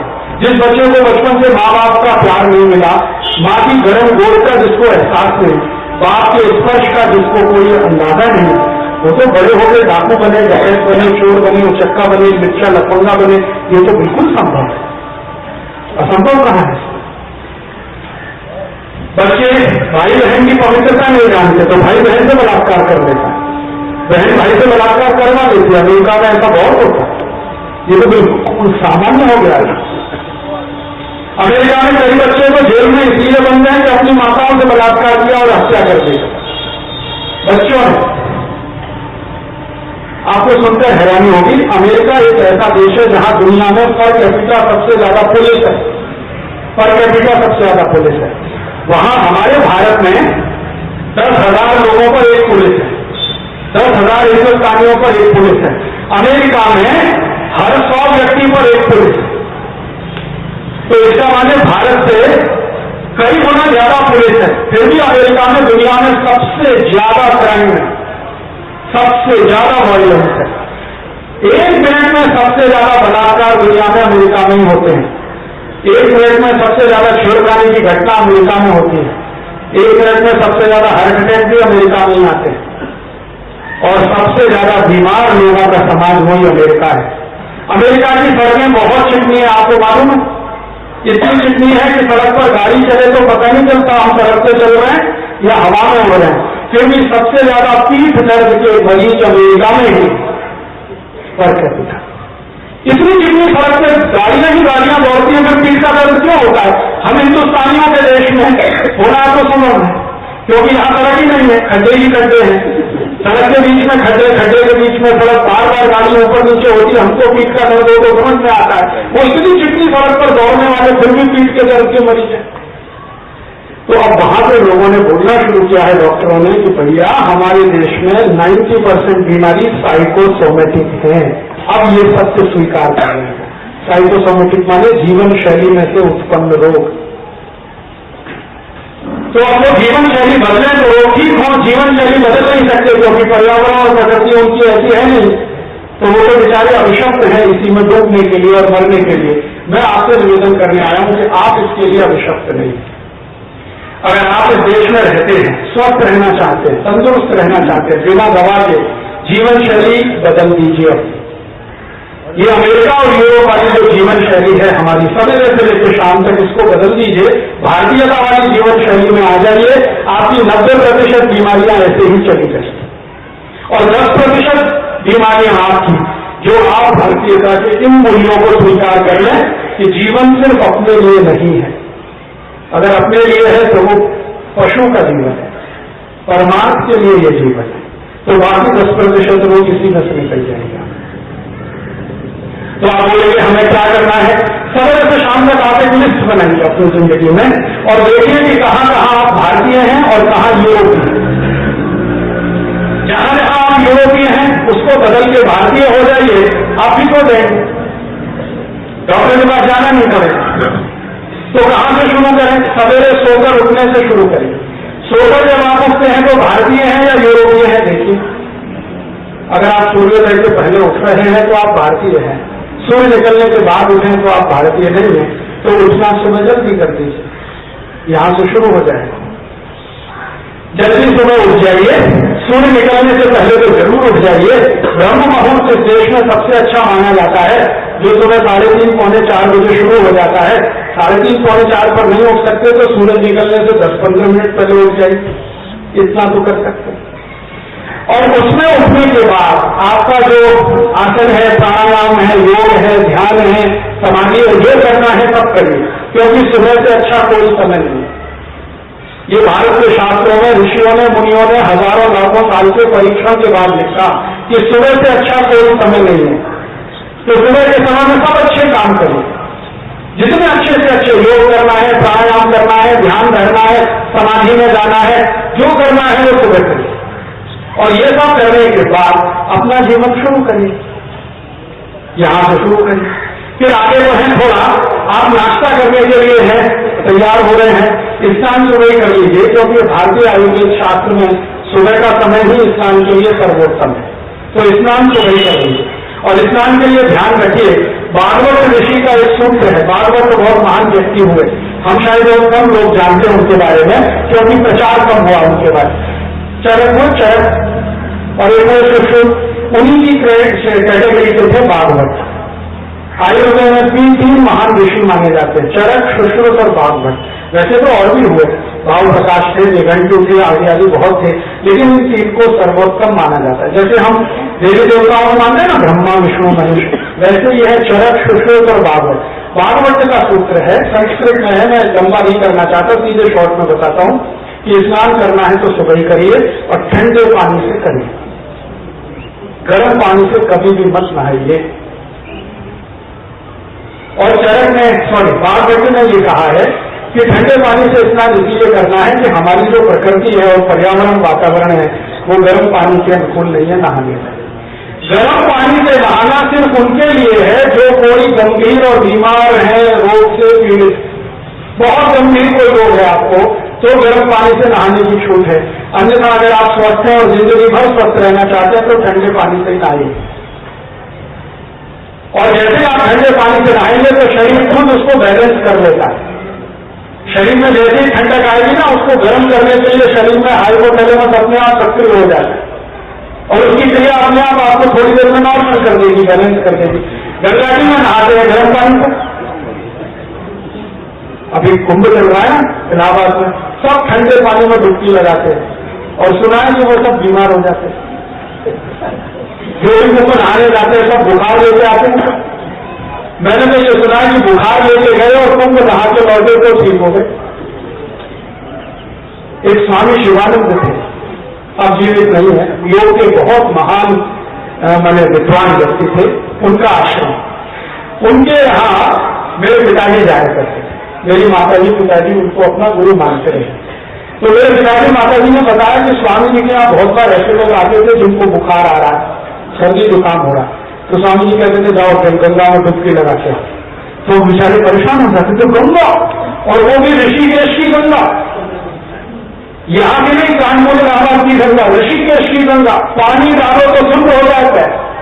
तो स्वामी जी कहते थे डुबकी लगा के आओ, और एक नहीं 3 लगा के आना। और मेरे माता पिता बताते हैं कि जिनको भी भेजा गंगा में डुबकी लगाने, लौट के आए तो बुखार नहीं, सर्दी नहीं, जुकाम नहीं। तो स्वामी जी से पूछते स्वामी जी ये क्या चमत्कार है? तो स्वामी जी कहते कुछ चमत्कार नहीं है, ये गंगा का पानी उतना ही वैज्ञानिक है जितना कि विज्ञान में कोई दूसरा सत्य। ये शरीर को अपना ही बैलेंस बना लेता। तो यहाँ ठंडे पानी से नहाने का रिवाज है, इसलिए गंगा में डुबकी लगाना, त्रिवेणी में डुबकी लगाना है। अगर वो ठंडे पानी से नहीं नहाना होता तो कोई आयुर्वेद चिकित्सक ये नहीं बोलता आपको कि गंगा में नहाओ। वो कहते घर में नहाओ, गंगा का पानी ले आओ, गर्म करो, फिर नहाओ। नहाना ठंडे पानी से ही, पीना गर्म पानी, नहाना ठंडे पानी से। भारत का जो नियम है वो ठंडे से नहाना, गर्म पानी पीना। यूरोप में उल्टा है, ठंडा पानी पीना, गर्म से नहाना। आपको मालूम है यूरोप और अमेरिका में सब लोग ठंडा पानी पीते। इतना ठंडा पानी होता है कि फ्रिज में रखेंगे, ऊपर से बर्फ डालेंगे, चिल्ड वाटर, फिर पिएंगे। फिर मैंने उसका परिणाम भी देखा। यूरोप में जितने लोग फ्रिज का चिल्ड वाटर पीते हैं, सवेरे संडास घर में जब जाएंगे तो 1-1 घंटे बाहर ही नहीं आएंगे, अंदर ही बैठे रहते। मुझे भैया 1 घंटे क्या कर रहे थे टॉयलेट रूम में? तो कहते न्यूज पेपर पढ़ रहे थे। क्यों पढ़ रहे थे न्यूज पेपर? पेट साफ नहीं होता, संडास नहीं हो सकती, खूब जोर लगाते हैं फिर भी नहीं हो सकते। बेचारे कभी कभी गाना भी गाते हैं, मेरे सपनों की रानी कभी आएगी, फिर भी नहीं आती। और कुछ लोग तो इतने त्रस्त होते हैं कि कमोड पे बैठने कहते एक बार आजा आजा आजा, वो एक बार भी नहीं आती। मैक्सिमम यूरोप और अमेरिका के लोगों को मैंने देखा, उनको कॉन्स्टिपेशन है, कब्जियत है, और इतनी कब्जियत है कि 2-2 दिन पेट साफ नहीं होता, 3-3 दिन नहीं होता। और उसका कारण है चिल्ड वाटर, एकदम ठंडा पानी पीते, बर्फ डाला फ्रिज में रखा हुआ। भारत में इसका उल्टा है, पानी पीने को हल्का गर्म और नहाने को ठंडा। तो सवेरे उठिए ब्रह्म मुहूर्त में, फिर उसके बाद पीजिए पानी, तो पानी हल्का गुनगुना करके पीजिए, और पानी नहाने के लिए तो ठंडा रखिए, पीने के लिए हमेशा गुनगुना रखिए। फिर आगे चले, नाश्ते की बात आती है, तो अपने भारत देश में और यूरोप में थोड़ा अंतर है। मैंने आपसे फिर कहा कि वहां का पर्यावरण हमारे से बिल्कुल अलग है। यहाँ जो नाश्ता करना है वो बहुत ज्यादा होना चाहिए, हैवी, भारत में, क्योंकि यहाँ जो अग्नि है ना पेट की, जठराग्नि, इसका संबंध सूर्य के साथ। तो सूर्य जैसे ही सुबह उठता है अग्नि प्रदीप्त हो जाती है, तो उस समय आप जितना ज्यादा खाएंगे उतना ही आपके लिए अच्छा है। तो आपको एक सरल सूत्र में समझाता हूं याद रखने के लिए कि सुबह का नाश्ता राजा की तरह से करिए, भरपेट करें, जितना खा सकते हैं सुबह खा लीजिए, और दोपहर का खाना उससे कुछ कम करिए, और शाम का बिल्कुल कम करिए। सुबह का खाना राजा की तरह से खाइए, दोपहर का साधारण नागरिक की तरह से, रात का भिखारी की तरह से खाइए। रात को कम से कम, दोपहर को मीडियम, और सुबह सबसे ज्यादा। माने आपका ब्रेकफास्ट हैवीएस्ट, लंच मीडियम और डिनर लाइट। ये परंपरा है भारत की, क्योंकि प्रकृति और पर्यावरण, सूर्य से हमारा जठर का संबंध है। सूर्य जब तक है खाना अच्छा पचेगा, जब सूर्य नहीं है शाम को तो खाना कम खाइए या बिल्कुल मत खाइए, तो बहुत ही अच्छा है। थोड़ा और आगे चलें, खाना खाएं तो भारत की पद्धति और परंपरा से खाइए, जमीन पर बैठकर आसन की स्थिति में। जो सुख आसन है ये सबसे अच्छा आसन है। यूरोप वाले डाइनिंग टेबल पे खाते हैं क्योंकि मजबूरी है। मजबूरी उनकी क्या है कि उनके ये पैर के जो घुटने हैं और कमर, ये सभी जॉइंट्स हैं ना, ये बहुत कड़क है, क्योंकि ठंड में रहते हैं ना। आप एक छोटा एक्सपेरिमेंट करिए, मैंने किया था।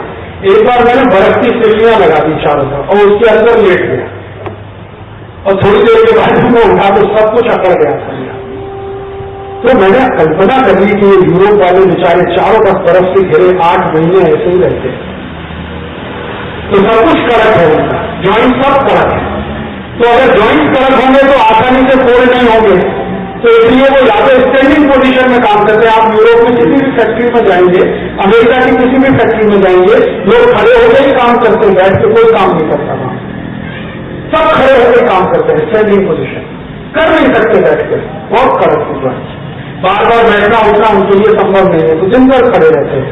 हमारे लिए ये नहीं, हमारे जॉइंट्स तो बहुत ही सॉफ्ट है, हमारा सब कुछ सॉफ्ट है, स्किन भी सॉफ्ट है, जॉइंट्स भी सॉफ्ट है, गम्स भी सॉफ्ट है। हिंदुस्तान के हर आदमी की हड्डियां यूरोप की तुलना में बहुत सॉफ्ट है। तो हमारा सॉफ्ट है, तो बार बार इसमें फ्लेक्सिबिलिटी बनी रहे, तो उठना बैठना चालू रहे, तो बैठ के खाना खाना, ये आलती पालती मार के तो अच्छे से आप करें, तो जमीन पे खाना खाइए, डाइनिंग टेबल हटा दीजिए, बहुत कॉस्टली है। हाँ, दोनों हिसाब से, बीमारी के हिसाब से भी और खरीदा है आपने उसके हिसाब से। आप घर के जितने बड़े इलाके में डाइनिंग टेबल रखते हैं, ये इलाका कम से कम 20 स्क्वायर फीट तो होगा या 25 स्क्वायर फीट तो होगा। 1 स्क्वायर फीट जमीन कितने की है भिलाई? 500। तो 25 स्क्वायर फीट, 25 में 500 का गुणा कर लो, 7,500 रुपए का खर्चा। मैंने इनकम आपने ब्लॉक की हुई है हर दिन की, घेर के रखा है उसको, काम नहीं आ रही है मुझे, क्या पूछता है, हटा दीजिए इस डाइनिंग टेबल। आप ये क्या करें, बेच दीजिए कबाड़ी को, कुछ काम आ जाएगा उसके, हाथ पैर निकाल के बेच लेगा उसको। आपको तो जमीन पर बैठ के खाना, क्या जरूरत है डाइनिंग टेबल? तो जमीन पर बैठ के खाना खाइए, फिर जमीन पर बैठ के ही पानी पीजिए और जमीन पर लेटिए। इस देश में ये 3 चीजों के बारे में बार बार कहा गया है, जमीन पे खाना है, जमीन पे ही पानी पीना है, जमीन पे ही सोना है, बैठ के सोना भी अच्छा नहीं। तो धीरे धीरे हम यूरोप से भारतीयता में आना शुरू कर रहे हैं, और आप देखेंगे आपकी बीमारियां चुपचाप शरीर से विदा होना शुरू हो जाए। और इसके लिए हमारे देश में सबसे अच्छा शास्त्र कोई है, जो मैं कुछ बोल रहा हूं ना, ये मेरी अपनी बात नहीं बोल रहा हूं, ये भागवत ऋषि की लिखी हुई बातें बोल रहे हैं। बस इतना ही अंतर है कि उन्होंने सब कुछ संस्कृत में कहा, मैं आपको सीधे हिंदी करके बता रहा हूं। भागवत ऋषि ने 2 किताबें लिखी हैं, मौका मिले जरूर पढ़िए। आपकी जिंदगी में 2 पढ़ने लायक किताबें मैं बता रहा हूं। रामायण पढ़ सकते हैं, बहुत अच्छा नहीं पढ़ सकते तो ये भागवत की जरूर पढ़ लीजिए। रामायण पढ़े ना पढ़े कोई फर्क नहीं पड़ता, क्योंकि राम आपके हृदय में है। महाभारत पढ़े ना पढ़े कोई फर्क नहीं पड़ता, भागवत ऋषि की 2 किताबें जरूर पढ़िए। एक का नाम है अष्टांग हृदय और दूसरी है अष्टांग संग्रह। अष्टांग हृदय और अष्टांग संग्रह मैंने मेरी जिंदगी में सैकड़ों किताबें पढ़ी हैं, अलग अलग तरह की, इंजीनियरिंग की पढ़ी है, साइंस की, फिजिक्स की, बेसिक फिजिक्स की, लेकिन मेरी मान्यता है जितनी अच्छी ये 2 किताबें हैं शायद दुनिया में कोई नहीं। ये मिलती है बाजार में, अष्टांग हृदय भी मिलती है, अष्टांग संग्रह भी मिलती है, भागवत इसके लेखक हैं, इनके सूत्र हैं छोटे छोटे छोटे छोटे, इनका आप पालन करिए। भागवत के सूत्रों को मैं आपको बता देता हूं, पुस्तक जब आप पढ़े तब पढ़ लेना, 10-15 सूत्र बता देता हूं, तो आपकी जीवन शैली में से स्वस्थ कैसे हो जाए, आप निरोगी कैसे हो जाए, रोग मुक्त कैसे हो जाए, ये इसमें से समझ में आ जाए। भागवत जी कहते हैं खाना कभी भी खाएं, जमीन पर खाइए, ये तो एक बात मैंने बता दी, पानी कभी भी पिए, जमीन पर बैठ के पिए। खाना खाने के लिए वो बोलते हैं कि खाने के साथ पानी मत पीजिए, नेचुरोपैथी में भी यही सोचते हैं, खाने के कम से कम 1 घंटे बाद, 1.5 घंटे बाद पानी पीजिए, तुरंत पानी मत पीजिए। कोई बहुत इमरजेंसी हो तो उसके लिए सूत्र ये है कि एक धान्य से दूसरे धान्य के बीच में जो आप करते हैं ना ट्रांसफॉर्मेशन, माने आप गेहूं की रोटी खा रहे थे, ये एक धान्य है, अब आप चावल खाना शुरू कर रहे हैं, ये दूसरा धान्य, तो दोनों के बीच के जंक्शन पर थोड़ा 1 घूंट पानी पी लीजिए बस। जैसे रोटी खाना पूरा हुआ, अब आप चावल खाना शुरू कर रहे हैं तो 1 घूंट पानी पी के फिर चावल खाना शुरू करिए, इतने की ही अनुमति है। और खाना खाना शुरू कर रहे हैं तो 1 घूंट पानी पी के शुरू करिए, ये एक दूसरी अनुमति है। ये गड़गड़ के लोटा भर के पीना, ये बहुत खतरनाक है, मत पीजिए। और इसका कारण सीधा सीधा सा यह है कि आप जो कुछ भी खाते हैं उसका पाचन होने के लिए अग्नि प्रदीप्त होगी, और अग्नि प्रदीप्त होगी और आप पानी पी लेंगे तो अग्नि शांत हो जाएगी, तो फिर खाने का पाचन नहीं होगा, तो खाना सड़ेगा। सड़ा हुआ खाना सैकड़ों रोग पैदा करेगा। खाना पचना चाहिए, इसके लिए आवश्यक है कि आप पानी 1-1.5 घंटे बाद पिए। मैंने ये देखा है जानवर जितने हैं ना प्रकृति में, ये सब बाघ भट्टे के चूल्हे, सब जानवर, गाय, भैंस, बकरी, बकरा, घोड़ा, गधा, कुत्ता, सब बाघ भट्टे के चूल्हे। मैंने किसी भी जानवर को खाने के साथ पानी पीते नहीं देखा। गाय सवेरे खाना खाएगी, भरपेट पानी दोपहर को पिए, भैंस सवेरे खाना खाएगी, भरपेट पानी दोपहर को पिए, बकरी सवेरे खाएगी, पानी दोपहर को पिएगी, चिड़िया, पक्षी सब खाना सुबह खाएंगे, भरपेट पानी सब दोपहर को पिएंगे। मनुष्य एक ऐसा मूर्ख प्राणी है जो खाने के साथ गटगट पिएगा और खाने के बाद तो लोटे पर लोटा पिएगा, बहुत खराब है। जब भैंस समझती है तो आप तो समझ जाइए। हमारे जानवरों में सबसे मूर्ख भैंस मानी जाती है, उसको भी भागवत का सूत्र समझता है, तो आप तो समझ लीजिए। आज से इस नियम को पालन करिए, और मैं आपको बहुत विनम्रता पूर्वक कह रहा हूं कि आज से आप ये शुरू कर दीजिए, आज से तीसरे दिन में आपको इसके असर दिख जाएंगे। क्या असर दिखेंगे? खाने के 1.5 घंटे बाद अगर आप पानी पी रहे 1.5-2 घंटे बाद, सबसे पहले आपका ये एड़ी का दर्द चला जाएगा, अगर है तो सबसे पहले तीसरे दिन से। 4-5 दिन के बाद आपके ये घुटने के दर्द में कमी आ जाएगी, 8-10 दिन के बाद कमर का दर्द कम हो जाएगा, 15 दिन के बाद एड़ी का दर्द और घुटने का दर्द चला ही जाए तो बहुत आश्चर्य मत करना। आप 3-4 दिन अगर आपने ये किया तो पेट में गैस बनना बंद, खट्टी लगा आना बंद, मुंह में पानी आना बंद, अच्छी नींद आएगी। ये सब 3-4 दिन में शुरू हो जाएगा। आज से शुरू कर, मैं ये काम सालों से कर रहा हूं, और इसका लाभ मुझे ये है कि कभी डॉक्टर के पास जाने की जरूरत नहीं पड़ती। कभी जाता भी हूं तो ब्लड प्रेशर नॉर्मल है, शुगर नॉर्मल है, ट्राइग्लिसराइड नॉर्मल है, कोलेस्ट्रॉल नॉर्मल है, कोई तकलीफ नहीं है। आप भी करिए, बहुत सरल है। खाने के 1-1.5 घंटे बाद पानी पीना, ये भागवत का सूत्र मेरा नहीं है। दूसरा सूत्र है वो नेचुरोपैथी में भी है, और भागवत में लिखा है उसको कि पानी कभी भी पीना हो तो घूट घूट भर के पीना, गट पानी नहीं पीना। एक साथ 1 लोटा पानी आपने उतार दिया, मत करिए ये काम, थोड़ा थोड़ा पानी पीजिए। चिड़िया कैसे पानी पीती है? 1-1 ड्रॉप। कुत्ता कैसे पानी पीता है? चाट चाट के।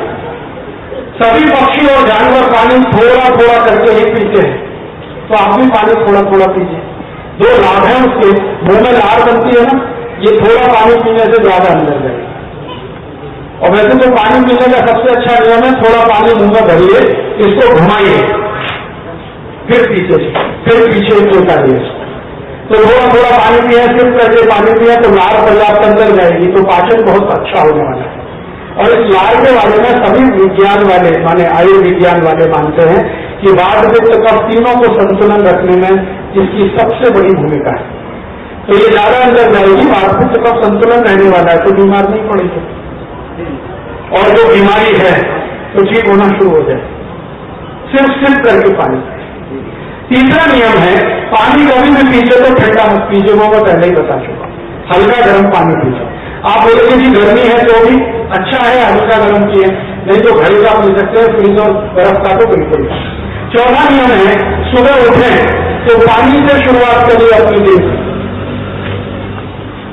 सुबह उठने पर पानी से दिन की शुरुआत करिए, चाय से नहीं, कॉफी से नहीं, बीड़ी से नहीं, सिगरेट से नहीं, तंबाकू से नहीं, पानी से शुरुआत करिए। उठते ही पानी पी लीजिए, पूषा पान कहा जाता है, कर सकें तो बहुत अच्छा है। 2-3 गिलास पानी पी लीजिए, सिप करके पी लीजिए, तो बड़ी आंत एकदम साफ रहेगी। और जिनकी बड़ी आंत साफ रहती है, छोटी आंत अपने आप साफ रहेगी, तो शरीर एकदम स्वस्थ रहने वाला है। आगे का एक नियम है, वो मैंने पहले बता दिया, पानी हमेशा बैठ के पीजिए, खड़े होकर मत पीजिए। खाना खाइए तो बैठ के खाइए, खड़े होकर मत खाइए। खाना खाते समय चबा के खाइए, जल्दी मत खाइए। कम से कम उतनी बार चबाइए जितने आपके दांत हैं। तो आपको 32 दांत है तो 32 बार चबाइए, 30 है तो 30 बार चबाइए, 28 है तो 28 बार चबाइए। कोई ऐसा दांत ही नहीं है तो ऐसा खाना खाइए जिसको चबाना ना पड़े, जैसे खिचड़ी खाइए, हलवा खाइए, बासुंदी खाइए। बासुंदी माने रबड़ी, या तो दूध पीजिए, या तो दही खाइए, या तो मठा, या तो कुछ ऐसी चीजें जिसको चबाना ना पड़े। बिना दांत वाले लोग ऐसा करें, दांत है तो चबाते खाइए। और 1-2 दिन आप गिरिए चबाते समय, 3-4 दिन के बाद आदत ही पड़ जाएगी, अपने आप दिमाग गिरेगा, आपको करने की जरूरत नहीं पड़ेगी। फिर उसके आगे का एक छोटा सा नियम है कि खाना खाते समय, ये नियम विशेष है, ये वास्तु से भी जुड़ा हुआ है, आयुर्वेद में भी ये नियम है कि भोजन करते समय आपका मुंह अगर पूर्व की दिशा में है तो सबसे अच्छा, सूर्य की दिशा सबसे अच्छा, नहीं तो बाकी तो ठीक है, मजबूरी में तो कुछ भी होता है, अच्छा तो यही है। फिर आगे का एक छोटा सा नियम है कि दोपहर को खाना खाया तो 20 मिनट के लिए विश्रांति लीजिए, वामकुक्षी। वामकुक्षी वाले ये जो लेफ्ट साइड है ना, इसमें लेट जाइए 20 मिनट, और उस 20 मिनट में नींद ले ले तो बहुत ही अच्छा। रात का नियम है कि खाना खाइए तो 2 घंटे तक मत सोइए, कम से कम 3 घंटे नहीं सो तो और भी अच्छा। दोपहर को खाते ही विश्रांति लेना है, रात को 2-3 घंटे तक सोना नहीं। फिर एक छोटा सा नियम है, अगर कर सकें सब लोग, कि खाने के तुरंत बाद थोड़ी देर अगर शाम को वज्रासन में बैठे तो बहुत अच्छा है। पहले 10 ही मिनट बैठे लेकिन बहुत अच्छा है, दोपहर को भी बैठे। जो वामकुक्षी नहीं कर सकते उनको वज्रासन जरूर करना चाहिए दोपहर को। फिर आगे का एक नियम है कि आप जब भी विश्रांति लें तो सिर आपका हमेशा पूर्व में या दक्षिण में रखिए, आइदर ईस्ट और साउथ। नॉर्थ और वेस्ट में सिर करके कभी मत सोइए, नहीं तो नींद कभी भी अच्छी नहीं आएगी। इसका संबंध है पृथ्वी के गुरुत्वाकर्षण से। आपके ऊपर कम से कम बल लगे तो नींद अच्छी से अच्छी आती है। तो ईस्ट में ही ये संभव है और साउथ में ये संभव है, नॉर्थ में संभव नहीं है और वेस्ट में नहीं। अब मैं बचपन में याद करता हूं कि मैंने बहुत सारे घरों में देखा किसी की मृत्यु हुई तो तुरंत उसका सिर उत्तर में करते हैं। जीवित रहने पर उत्तर नहीं चलता, मरने के बाद ही उत्तर में किया जाता है। इसलिए उत्तर में सिर करके कभी मत सोइए। मृत्यु की दिशा माने जल्दी मृत्यु आई, दीर्घ जीवन जीना है तो ईस्ट में और साउथ में। और एक बहुत अच्छा सूत्र है भागवत का, संस्कृत में है, चीजें हिंदी बताता हूं। भागवत जी कहते हैं कि ऐसे भोजन को कभी मत खाइए जिस पर सूर्य के प्रकाश का और पवन का स्पर्श ना हुआ हो। सूर्य का प्रकाश, पवन का स्पर्श जिस भोजन को नहीं हुआ वो कभी मत खाइए। भागवत ने ये बात हजारों साल पहले कही और आज की शताब्दी में ये बिल्कुल सटीक दिखाई देती। सूर्य का प्रकाश और पवन का स्पर्श नहीं हुआ, ऐसा एक ही भोजन होता है जो फ्रिज में रखा हुआ है कि नहीं? फ्रिज में सूर्य का प्रकाश नहीं जाता, फ्रिज में पवन नहीं घुस सकती, ये भोजन मत खाइए, खतरनाक है। ये भारत ने हजारों साल पहले कहा था, फ्रिज नहीं था, लेकिन शायद उनको ये अंदाजा रहा होगा कि एक दिन ये दुनिया मूर्खता करेगी और ऐसा कुछ चीज बनाएगी मशीन जो लोगों को बीमार करेगा। इसलिए उन्होंने बोला है कि सूर्य प्रकाश और पवन स्पर्श जिसको नहीं हुआ ऐसा भोजन मत करिए, मानी फ्रिज का खाना मत खाइए, ताजा ताजा बनाया हुआ खाना खाइए। फ्रिज मैंने बताया यूरोप के लिए मजबूरी है, हमारे लिए स्टेटस सिंबल नहीं हो सकता। हम ताजा खाना बना के रोज सुबह खाते हैं, फिर शाम को भी खाते हैं। और खाने का तो नियम यह है कि 1 घंटे के अंदर बना के खा लेना बहुत अच्छा है। खाना बनाया और 1 घंटे में खा लेना ही सबसे अच्छा है। ये फ्रिज में रख के शाम को खाना, फिर शाम का अगले दिन खाना, फिर सुबह का दूसरे शाम को खाना, ये महामूर्खता है। ये आप खुद बीमारी की तरफ जाना चाहते हैं। ऐसे ऐसे वाल्मीकि ऋषि के 2000 नियम मैंने आपको 10 बारे बताए। 2000 में बता सकता हूं, लेकिन उसमें बहुत समय जाएगा। आपके पास भी नहीं है, मेरे पास भी नहीं। तो ये 10 बारे नियम मैंने बता के आपको कहा कि आप इससे शुरू करिए। अगर आपको मजा आए तो आगे 2000 नियम बताने आऊंगा, इसका में आपको विश्वास है। लेकिन उसके लिए आपको जैसे रामकथा होती है ना, ऐसे स्वास्थ्य कथा करानी पड़ेगी।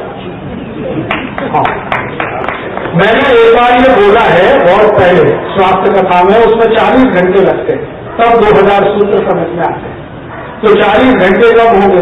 रोज 3 घंटे सुनो तो 11 दिन चाहिए, 12 दिन चाहिए, 13 दिन चाहिए। तो इसलिए दिन में राम कथा होती है। तो कभी आप तय करो भिलाई वाले से हम स्वास्थ्य कथा कहाएंगे। राम कथा बहुत हो गई, कृष्ण कथा भी हो गई, कोई राम नहीं हो रहा है, कोई कृष्ण भी नहीं। हाँ, सालों साल से हम सुन रहे हैं राम की कथा, सालों साल से सुन रहे हैं कृष्ण की कथा। एक राम नहीं निकलता, एक कृष्ण नहीं निकलता, रावण और कंसों की संख्या बढ़ती जाए। रावण बहुत है, कंस बहुत है।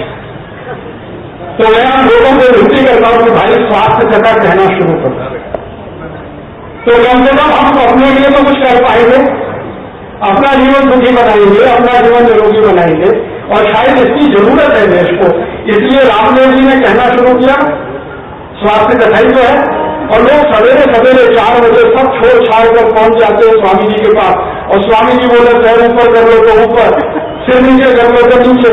100 करोड़ रुपए का मालिक, 200 करोड़ रुपए का मालिक स्वामी जी के कहने से सिर नीचे कर रहा है, पांव ऊपर कर रहा है। स्वामी जी कहते हैं 2 मिनट ऐसे रखो, नीचे नहीं गिराना, ऊपर। जो आदमी कभी 8 बजे पहले सोकर नहीं उठा, वो रामदेव जी के यहाँ सवेरे 4 बजे पहुंच जाता है, गाड़ियां लाइन से लगाता है।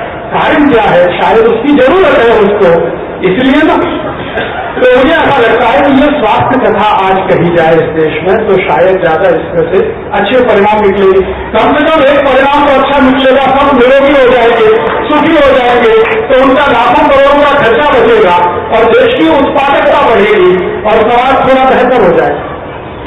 तो आपको ये विषय में अगर रुचि हो तो कभी दोबारा आप रख सकते हैं। लेकिन 8-10 दिन लगातार 4-4 घंटे मैं बात करूंगा। उसमें मैंने स्लाइड्स प्रोजेक्शन बनाए हैं, एलसीडी प्रोजेक्टर से बड़ी स्क्रीन पर मैं उसको दिखाता हूँ। भागवत का सूत्र क्या है, उसका अर्थ क्या है और उसका आज के समय में अर्थ क्या है, ऐसा करिए। तो खैर कभी भविष्य की बात है, लेकिन आज जो 10 बारे बताया ये आप ध्यान रखिए, इतने से शुरू करिए, बहुत लाभ हो जाएगा। अभी आखिरी हिस्सा मेरे व्याख्यान का कि आपके अपने घर में जो कुछ भी है वो सब औषधि है, इसका ध्यान रखिए। भारत में ऐसी कोई चीज नहीं है जिसका औषधीय गुण नहीं है। भारत में ऐसी कोई चीज नहीं है जिसका औषधीय गुण नहीं है। आप जिस घास पर पैर रख के बैठे हैं, इस घास का भी औषधीय गुण है। हर चीज का औषधीय गुण है, क्योंकि इस देश पर सूरज की बहुत मेहरबानी है, सूर्य का प्रकाश भरपूर है। इसलिए जो कुछ उगता है सूर्य के प्रकाश से कुछ ना कुछ विशेषता लिए हुए रहता है। तो अगर आप इसको समझ लें तो चिकित्सा आप खुद कर सकते हैं। वैसे आयुर्वेद में ये कहा गया है कि खान पान और पथ्य अपथ्य ये 2 महत्व के हैं, औषधि तीसरे नंबर पर है। टोटल परसेंटेज में बात करें तो 12% से ज्यादा औषधि का महत्व नहीं है। बाकी 88% जो महत्व है वो खाने पीने का, कैसे खाना, कब नहीं खाना, कितना नहीं खाना, किसके साथ क्या खाना, किसके साथ क्या नहीं खाना, विरुद्ध आहार की जो बात है ना, ये 88% है। आयुर्वेद में सिर्फ 12% औषधि है। अभी उल्टा हो गया, हम औषधि पे ज्यादा फंस गए, बाकी चीजें हमने गौर कर ली। तो मैं आपसे कह रहा हूं कि औषधि को महत्व है लेकिन बहुत नहीं है, इसका ध्यान रखिए। ज्यादा महत्व है खान पान का, जो मैंने छोटी छोटी कुछ बातें आपको बताई। और क्या खाना क्या नहीं खाना, किसके साथ खाना किसके साथ नहीं खाना, विरुद्ध आहार जो है ना, ये बहुत महत्व का है। दूध और दही साथ में नहीं खाना, बहुत जरूरी है। घी और शहद साथ में नहीं खाना, नहीं तो तकलीफ आए। कभी भी उड़द की दाल और दही साथ में नहीं खाना, एक दूसरे के विपरीत। जो उड़द की दाल और दही खाएं तो तैयार रहिए, ब्लड प्रेशर भी बढ़ेगा, हार्ट अटैक भी आएगा। मैंने ये एक्सपेरिमेंट खुद मेरे ऊपर किया। उड़द की दाल के वो बड़े बनाते ना, दही बड़े, ये सबसे खतरनाक। हाँ, दही बड़े बनाने हो तो मूंग की दाल के बनाइए, उड़द की दाल के नहीं। उड़द की दाल दही कभी भी साथ में नहीं। आयुर्वेद ने इसको बहुत निषिद्ध बोला। मूंग की दाल दही खा सकते हैं, अरहर की दाल दही खा सकते हैं, मसूर की दाल दही नहीं चलता है, उड़द की दाल के साथ दही बिल्कुल नहीं चलता। और ये बात मैंने एक ऐसे वैद्य के मुंह से सुनी जो लगभग 60 साल से आयुर्वेद चिकित्सा करते हैं, जयपुर में रहते हैं। तो मैंने विश्वास नहीं किया, तो फिर उन्होंने पढ़ा दिया मुझे शास्त्र में, तो फिर भी मुझे कम विश्वास हुआ। तो उनका चलो अभी तुम्हारे ऊपर परीक्षण करता। तो उन्होंने मेरा ब्लड प्रेशर चेक किया, नोट कर लिया। फिर उन्होंने मुझे बड़े खिला दिए, उड़द की दाल और दही के बड़े खिलाए। खाते ही फिर ब्लड प्रेशर चेक किया, मेरा ब्लड प्रेशर हाई था। तब मुझे भरोसा हुआ और उस दिन से मैंने सबको बोलना शुरू किया। और जो ये रोज खा रहे थे उन्होंने बंद किया तो वो खुद महसूस करते हैं कि पहले से भी अच्छा लगता है। तो उड़द की दाल दही मत खाइए, शहद मानी घी साथ में मत खाइए, दूध और दही कभी साथ में मत खाइए। खीर बनाई है तो मट्ठा मत पीजिए, मट्ठा पिया तो खीर मत खाइए, दही खाया है तो कभी खीर मत खाइए, खीर खाई तो ये तो सब आप समझते हैं। तो विरुद्ध आहार कभी भी साथ में मत करिए। इसी विरुद्ध आहार की आगे भी एक श्रेणी है, माताओं बहनों को विशेष रूप से कह रहा हूं, मिक्स वेजिटेबल कभी मत खाइए। एक बार में एक ही सब्जी खाइए, एक बार में एक ही सब्जी खाइए। लौकी की सब्जी है तो लौकी की ही खाइए, उसमें आलू मत मिलाइए। ये हर चीज में आलू मिलाना ये यूरोप वालों की मजबूरी है, क्योंकि उनके पास आलू के अलावा कुछ नहीं है। हर चीज में आलू आलू आलू, आप मत करिए ये धंधा। बिना आलू के सब्जियां बनती हैं, बहुत स्वादिष्ट बनती है। और मिक्स मत करिए सब्जियों को कभी भी, आलू और टमाटर जैसे बना दिया, या पत्ता गोभी में हमने गाजर मिला दिया, या फूल गोभी में गाजर मिला दिया, या मटर फूल गोभी और गाजर एक साथ बना दिया। ये अलग अलग करिए, एक सब्जी एक ही खाइए एक बार। और नियम इसका इतना माइक्रो लेवल का है कि आपने भोजन करना शुरू किया, आपके पास 3 सब्जियां हैं, 3 सेपरेट है। मान लो एक लौकी की सब्जी है, एक कद्दू की सब्जी है, एक टमाटर की, तीनों अलग अलग है। तो पहले एक सब्जी खत्म करिए पूरी, फिर दूसरी कटोरी की सब्जी खत्म करिए पूरी, फिर तीसरी। ये नहीं एक रस्ता एक सब्जी से खाया, दूसरा दूसरी से खा लिया, तीसरा तीसरी से। ये जो गाड़ी है ना, गियर वाली नहीं है, ये बदलता नहीं है, इसमें जल्दी है। एक बार जो चल पड़ी वैसे ही चलती है। तो एक बार पूरी सब्जी खत्म करिए, फिर दूसरी खाइए, फिर तीसरी खाइए। और सलाद का भी ये नियम है कि मिक्स सलाद मत खाइए। आपको खाना है तो खीरा खाइए, भरपेट खाइए, ककड़ी खाइए, भरपेट खाइए, गाजर खाइए, भरपेट खाइए, जो खाना है भरपेट खा लीजिए आप, उसमें कोई तकलीफ नहीं है। ये मिला मिला के ये ठीक, नहीं तो शरीर को बहुत तकलीफ है। तो क्या खाना है ये ध्यान रखना है, किसके साथ क्या खाना है ये भी बहुत महत्व का है, जिसे भी ध्यान रखना है। कैसे खाना है थोड़ी थोड़ी कुछ बातें बता दिए। और अंत में जो मैं बताने जा रहा हूं वो ये कि आपके रसोई में जो कुछ है मैं ध्यान देकर आपको समझाना चाहता हूं कि सब मेडिसिन आपके पास है, ऐसी कोई चीज नहीं है जो औषधि नहीं है। हम उसका उपयोग करें औषधीय रूप में। तो आप बोलेंगे जी क्या क्या है। एक बार मैंने रसोई घर की सूची बनाई तो मैंने देखा कि उसमें 108 दवाएं, गरीब से गरीब घर के रसोई में भी 108 दवाएं। आपको उनका महत्व मालूम हो तो कि किसमें क्या करें। अब वैसे हम सब रसोई में मसाले इस्तेमाल करते ही हैं, वो वास्तव में सभी औषधियां हैं, उनके दूसरे स्वरूप ही हैं उपयोग करने के। वो मैं आपसे कहना चाहता हूं, आपकी रसोई में एक बहुत अच्छी सुंदर दवा है, उसका नाम है मेथी का दाना। मेथी का दाना बहुत ही सुंदर, बहुत अद्भुत। आपके शरीर में वात, पित्त और कफ 3 असंतुलन है आयुर्वेद के हिसाब से। तो वात और कफ ये जो 2 असंतुलन है, सबसे अच्छे तरीके से ठीक करने की ताकत मेथी के दाने।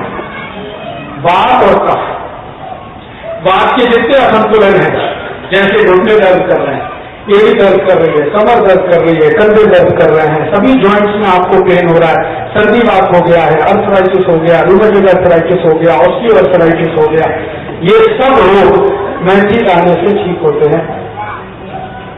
मेथी दाने का अच्छा उपयोग करें। अगर आपको वात की तकलीफ है तो मेथी दाना जरूर लीजिए, नहीं है तो मत लीजिए, है तो जरूर लीजिए, वात की कोई भी तकलीफ है। मेथी दाना लेने के कई तरीके हैं। मेथी दाने का पाउडर बना के फंकी रूप में ले सकते हैं, लेकिन सबसे अच्छा तरीका है उसको पानी में डाल दीजिए, दाने को रात भर रखा रहने दीजिए, सवेरे उठ के पानी को पी लीजिए, पीछे से दाना चबा के खा लीजिए। फिर आप देखिए कि 2 से 2.5 महीने के अंदर आपके वात की सब तकलीफें आपको लगेगा कि खत्म हो गया। और वात के साथ कफ के जितने भी रोग हैं उसमें भी ये बहुत अद्भुत काम करता है मेथी का दाना। कफ के रोग क्या हैं? आपको बहुत मोटापा हो गया, जरूरत से ज्यादा आपका वजन बढ़ गया, ये कफ की तकलीफ है, मेथी दाने से बिल्कुल ठीक हो। वजन अगर बढ़ा हुआ है तो 3-3.5 महीने मेथी दाना खा लीजिए। 1 चम्मच दाना 1 गिलास पानी में रात को डालिए, दाना चबा के खाइए, पीछे से पानी पी लीजिए। 3-3.25 महीने में देखेंगे आपका वजन कम होना, और 3-3.25 महीने में नॉर्मल कर देता, सामान्य रूप से जितना होना चाहिए वहां आ जाएगा, बिना किसी और दूसरी तकलीफ के। कफ के और वात के और भी कई रोग हैं, उनमें से एक है कोलेस्ट्रॉल बढ़ गया, ट्राइग्लिसराइड्स बढ़ गया। डॉक्टर बोलता है कभी भी हार्ट अटैक आ सकता है, जल्दी से ऑपरेशन करा लो, एंजियोप्लास्टी करा लो। आपकी ताकत नहीं है, पैसे नहीं ऑपरेशन कराने के, तो सीधे आप मेथी दाना खाना शुरू कर दीजिए। 3-3.5 महीने में आपका VLDL LDL दोनों ठीक करेगा, HDL को बढ़ा देगा। रक्त के जितने भी दूषण हैं, खून की खराबी के जितने भी रोग हैं, सब मेथी दाने में कवर होते हैं। तो बहुत अच्छी दवा है, इसको घर में रखिए। दूसरी ऐसी ही एक दवा है, पित्त के बहुत रोग बढ़े हुए हैं आपके, तो वात और कफ का तो मैंने बता दिया, पित्त पे आ जाए। मैं आपको एक बात ध्यान से बताना चाहता हूँ, आप जरूर सुन लीजिएगा। जिनको पित्त की तकलीफ बहुत ज्यादा है वो मेथी दाना ना खाएं, नहीं तो बढ़ सकता है। पित्त की तकलीफ जिनको है वो मेथी दाना ना खाएं। तो फिर आप बोलेंगे पित्त वालों को क्या? पित्त वालों को मेथी दाने के ही इक्विवेलेंट औषधि है त्रिफलाचूर्ण, बहुत अच्छा है, अद्भुत है। करके देखिए कभी त्रिफलाचूर्ण का कर्म होता है, लगातार थोड़े दिन त्रिफलाचूर्ण खाइए, अद्भुत परिणाम आपको दिखे। आपको लगेगा कि आप 10 साल कम उम्र के आ गए, मानी उम्र आपको ऐसा लगेगा कि कम हो रहे हैं, एनर्जी बढ़ रही है। 70 साल के आप बूढ़े हैं, आपको लगेगा कि अब तो मैं 60 साल का हूं, 60 साल वाले को लगेगा कि 50 साल। और आजकल एक शब्द चल गया ना, एंटीऑक्सीडेंट एंटीऑक्सीडेंट एंटीऑक्सीडेंट।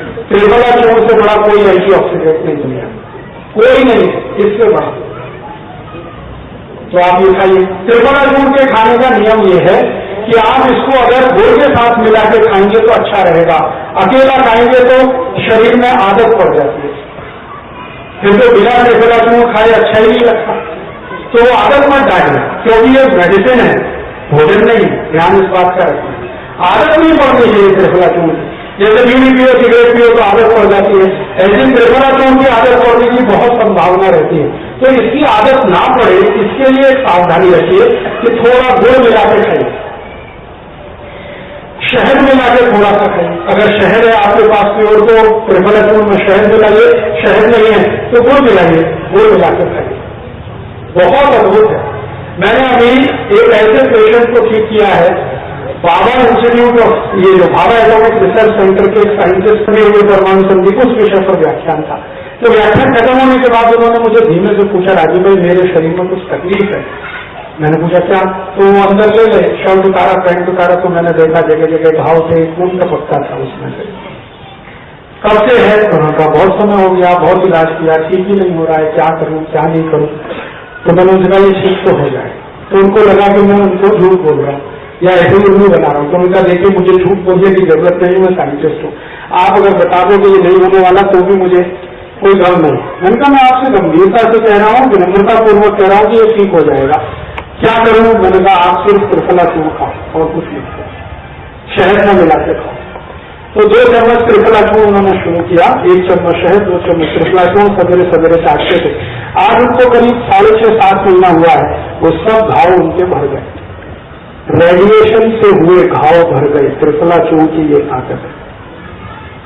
अब मैंने त्रिफला चूर्ण पर ये जो काम हुआ ना, इसको भेजा है, दुनिया की सबसे प्रतिष्ठित पत्रिका है लैंसेट, उसमें भेजा है छपने के लिए कि त्रिफला चूर्ण की ये ताकत है।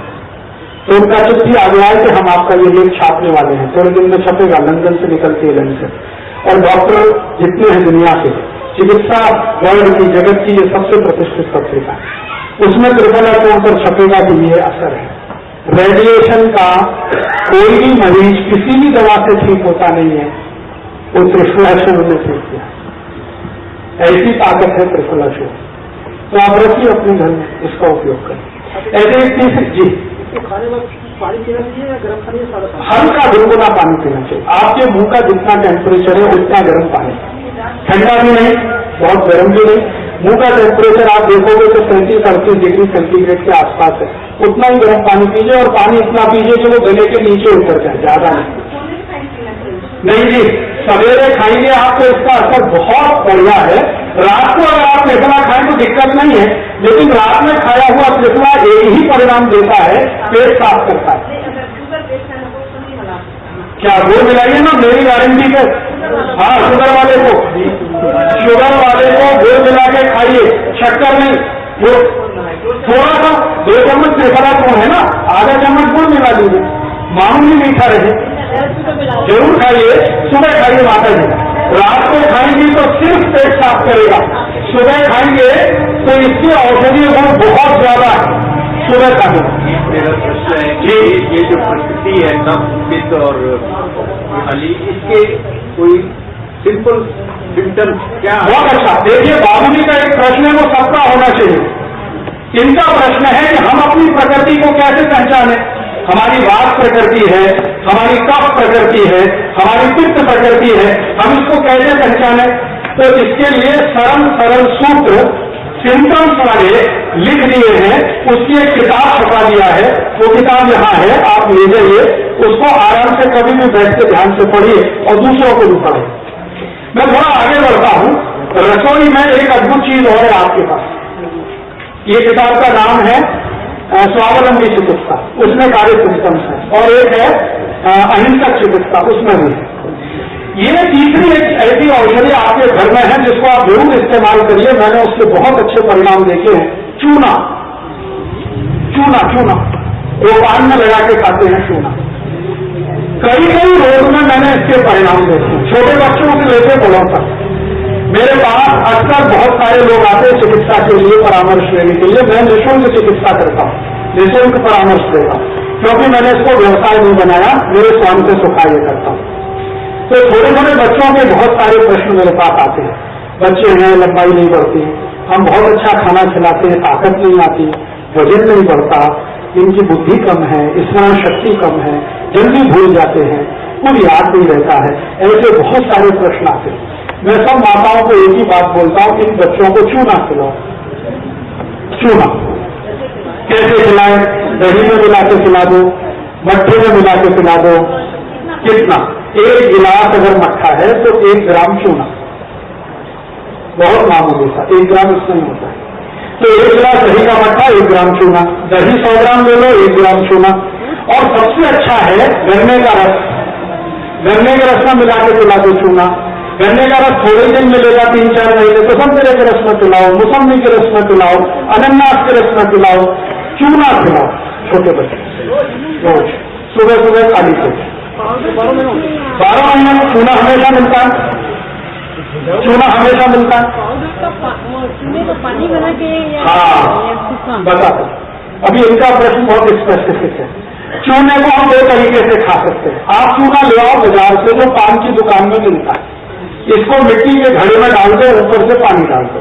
थोड़ी देर में क्या होगा कि ये चूना नीचे बैठ जाएगा, पानी ऊपर आ जाएगा। तो ये जो ऊपर का पानी है, ये चूने से भी ज्यादा कीमती है, पानी, चूने का पानी। इसका असर चूने से भी ज्यादा आता है।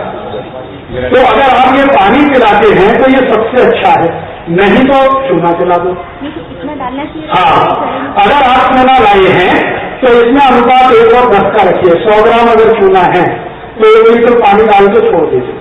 100 ग्राम में हाँ, 150 ग्राम का 1 लीटर छोड़ सकते, बहुत मैक्सिमम 200 ग्राम। तो पानी डाल के छोड़ दीजिए। थोड़ी देर में देखेंगे आप 1 दिन बाद 1.5 दिन बाद कि पानी अपने आप कम हो गया। तो जब पानी कम हो गया तो ऊपर थोड़ा सा पानी रह जाता है, वो ले लेना 1 चम्मच, और वो 1 चम्मच मिला देना 100 ग्राम दही में, या 1 गिलास मट्ठे में, या 1 गिलास रस में, गन्ने का रस, संतरे का रस, मौसमी, ये पीने का। और इससे आप देखेंगे कि बच्चों को भूख खुल के लगेगी, लंबाई बढ़ने लगेगी, हड्डियां मजबूत हो जाएगी। जो आपको लगता है कि मस्तिष्क की शक्ति उनकी कम है, ब्रेन माने मति मंदता है, वो ठीक हो जाएगी। बहुत बहुत अद्भुत परिणाम है। मैंने अभी एक बच्चे पर इसका परिणाम देखा है। सेरिब्रल पॉल्सी एक डिसीज है जिसके बारे में एलोपैथी के डॉक्टर कहते हैं कि ये कभी ठीक नहीं होती। मेरे पास एक बच्चा है 8 साल का जिसको सेरिब्रल पॉल्सी है, मैसूर का है। मैं उसको लगभग 9 महीने से चूने का पानी पिलवा रहा हूं। उसका कम से कम 60% इम्प्रूवमेंट उसमें है। तो जो डॉक्टर बोलते थे कि ये इम्पॉसिबल है, वो खुद अभी चमत्कार मानते हैं इसको। तो वो चमत्कार मेरा नहीं है, चूने का। अभी एक और दूसरा उपयोग इसका है, अगर किसी को पीलिया हो गया, आपके घर में जॉन्डिस हो गया, तो चूने का पानी पिलाइए उसको। वो एक ही कंडीशन में, या तो मट्ठे में, नहीं तो गन्ने के रस में। 1 ग्राम। हाँ, उतना है। 1 चम्मच या तो 1 ग्राम चूना, 1 गिलास रस गन्ने का, नहीं तो मट्ठा। मट्ठे में से क्रीम निकाला हुआ हो, मक्खन निकाला हो, नहीं तो लीवर में तकलीफ आएगी। तो ये आप अगर देखें 8-10 दिन में मैंने इसके रिजल्ट देखे, बहुत अच्छे हैं पीलिया में। इसी तरह से बहुत सारी माताएं हैं जिनकी उम्र 45-50 वर्ष के आसपास है और उनको मेनोपॉज पीरियड शुरू हुआ, उसके जितने भी कॉम्प्लिकेशन है उसकी सबसे अच्छी दवा यही है, चूना। सबसे अच्छी दवा है। मैंने अभी इस चूने के रिजल्ट देखे हैं। शरीर में कई बार गांठ हो जाती है, गांठ, ट्यूमर, और सभी ट्यूमर जो है ना कैंसर नहीं होते, मैलिग्नेंसी में नहीं है, बिनाइन है। तो बिनाइन ट्यूमर कोई भी है वो चूने से गल जाता है। माताओं को जो ब्रेस्ट ट्यूमर हो जाता है ना छाती में, वो बहुत आसानी से ठीक हो जाता है इसी चूने से। इस चूने से और क्या क्या ठीक हो जाएगा। आपके पैर की एड़ियां फटती है, आप चूना ले लो, एड़ियां ठीक कर देगा। त्वचा एकदम सूखी सूखी रहती है, चूना ले लो। मैंने अभी कुछ मरीज ऐसे देखे जिनको भयंकर एनीमिया था, हीमोग्लोबिन कम है, रक्त नहीं बनता, ठीक से नहीं बनता, उनको चूना दे दो, अद्भुत काम करता है। हड्डी टूट रही है और आपने प्लास्टर चढ़ा लिया है, तो हड्डी को वापस जोड़ने की ताकत इसी चूने में है, चूना दे दो। तो ये एक छोटा सा चूना 23 तरह की बीमारियों में काम आता है। तो मैं लोगों से कहता हूं तंबाकू में चूना खाओ, सादे पानी में चूना, सादे पानी में रख लो। पान के साथ चूना खाओ, कट्ठा मत लगाओ। पान के साथ चूना खाओ या खाली चूना खाओ, तंबाकू मत खाओ। कट्ठा भी दवा है, कोई कट्ठा दवा है लेकिन सबके लिए नहीं है। ये जो जर्नल है ना, जर्नल पब्लिक के लिए चूना तो है, पान तो है, कट्ठा नहीं है। कट्ठा स्पेसिफिक है।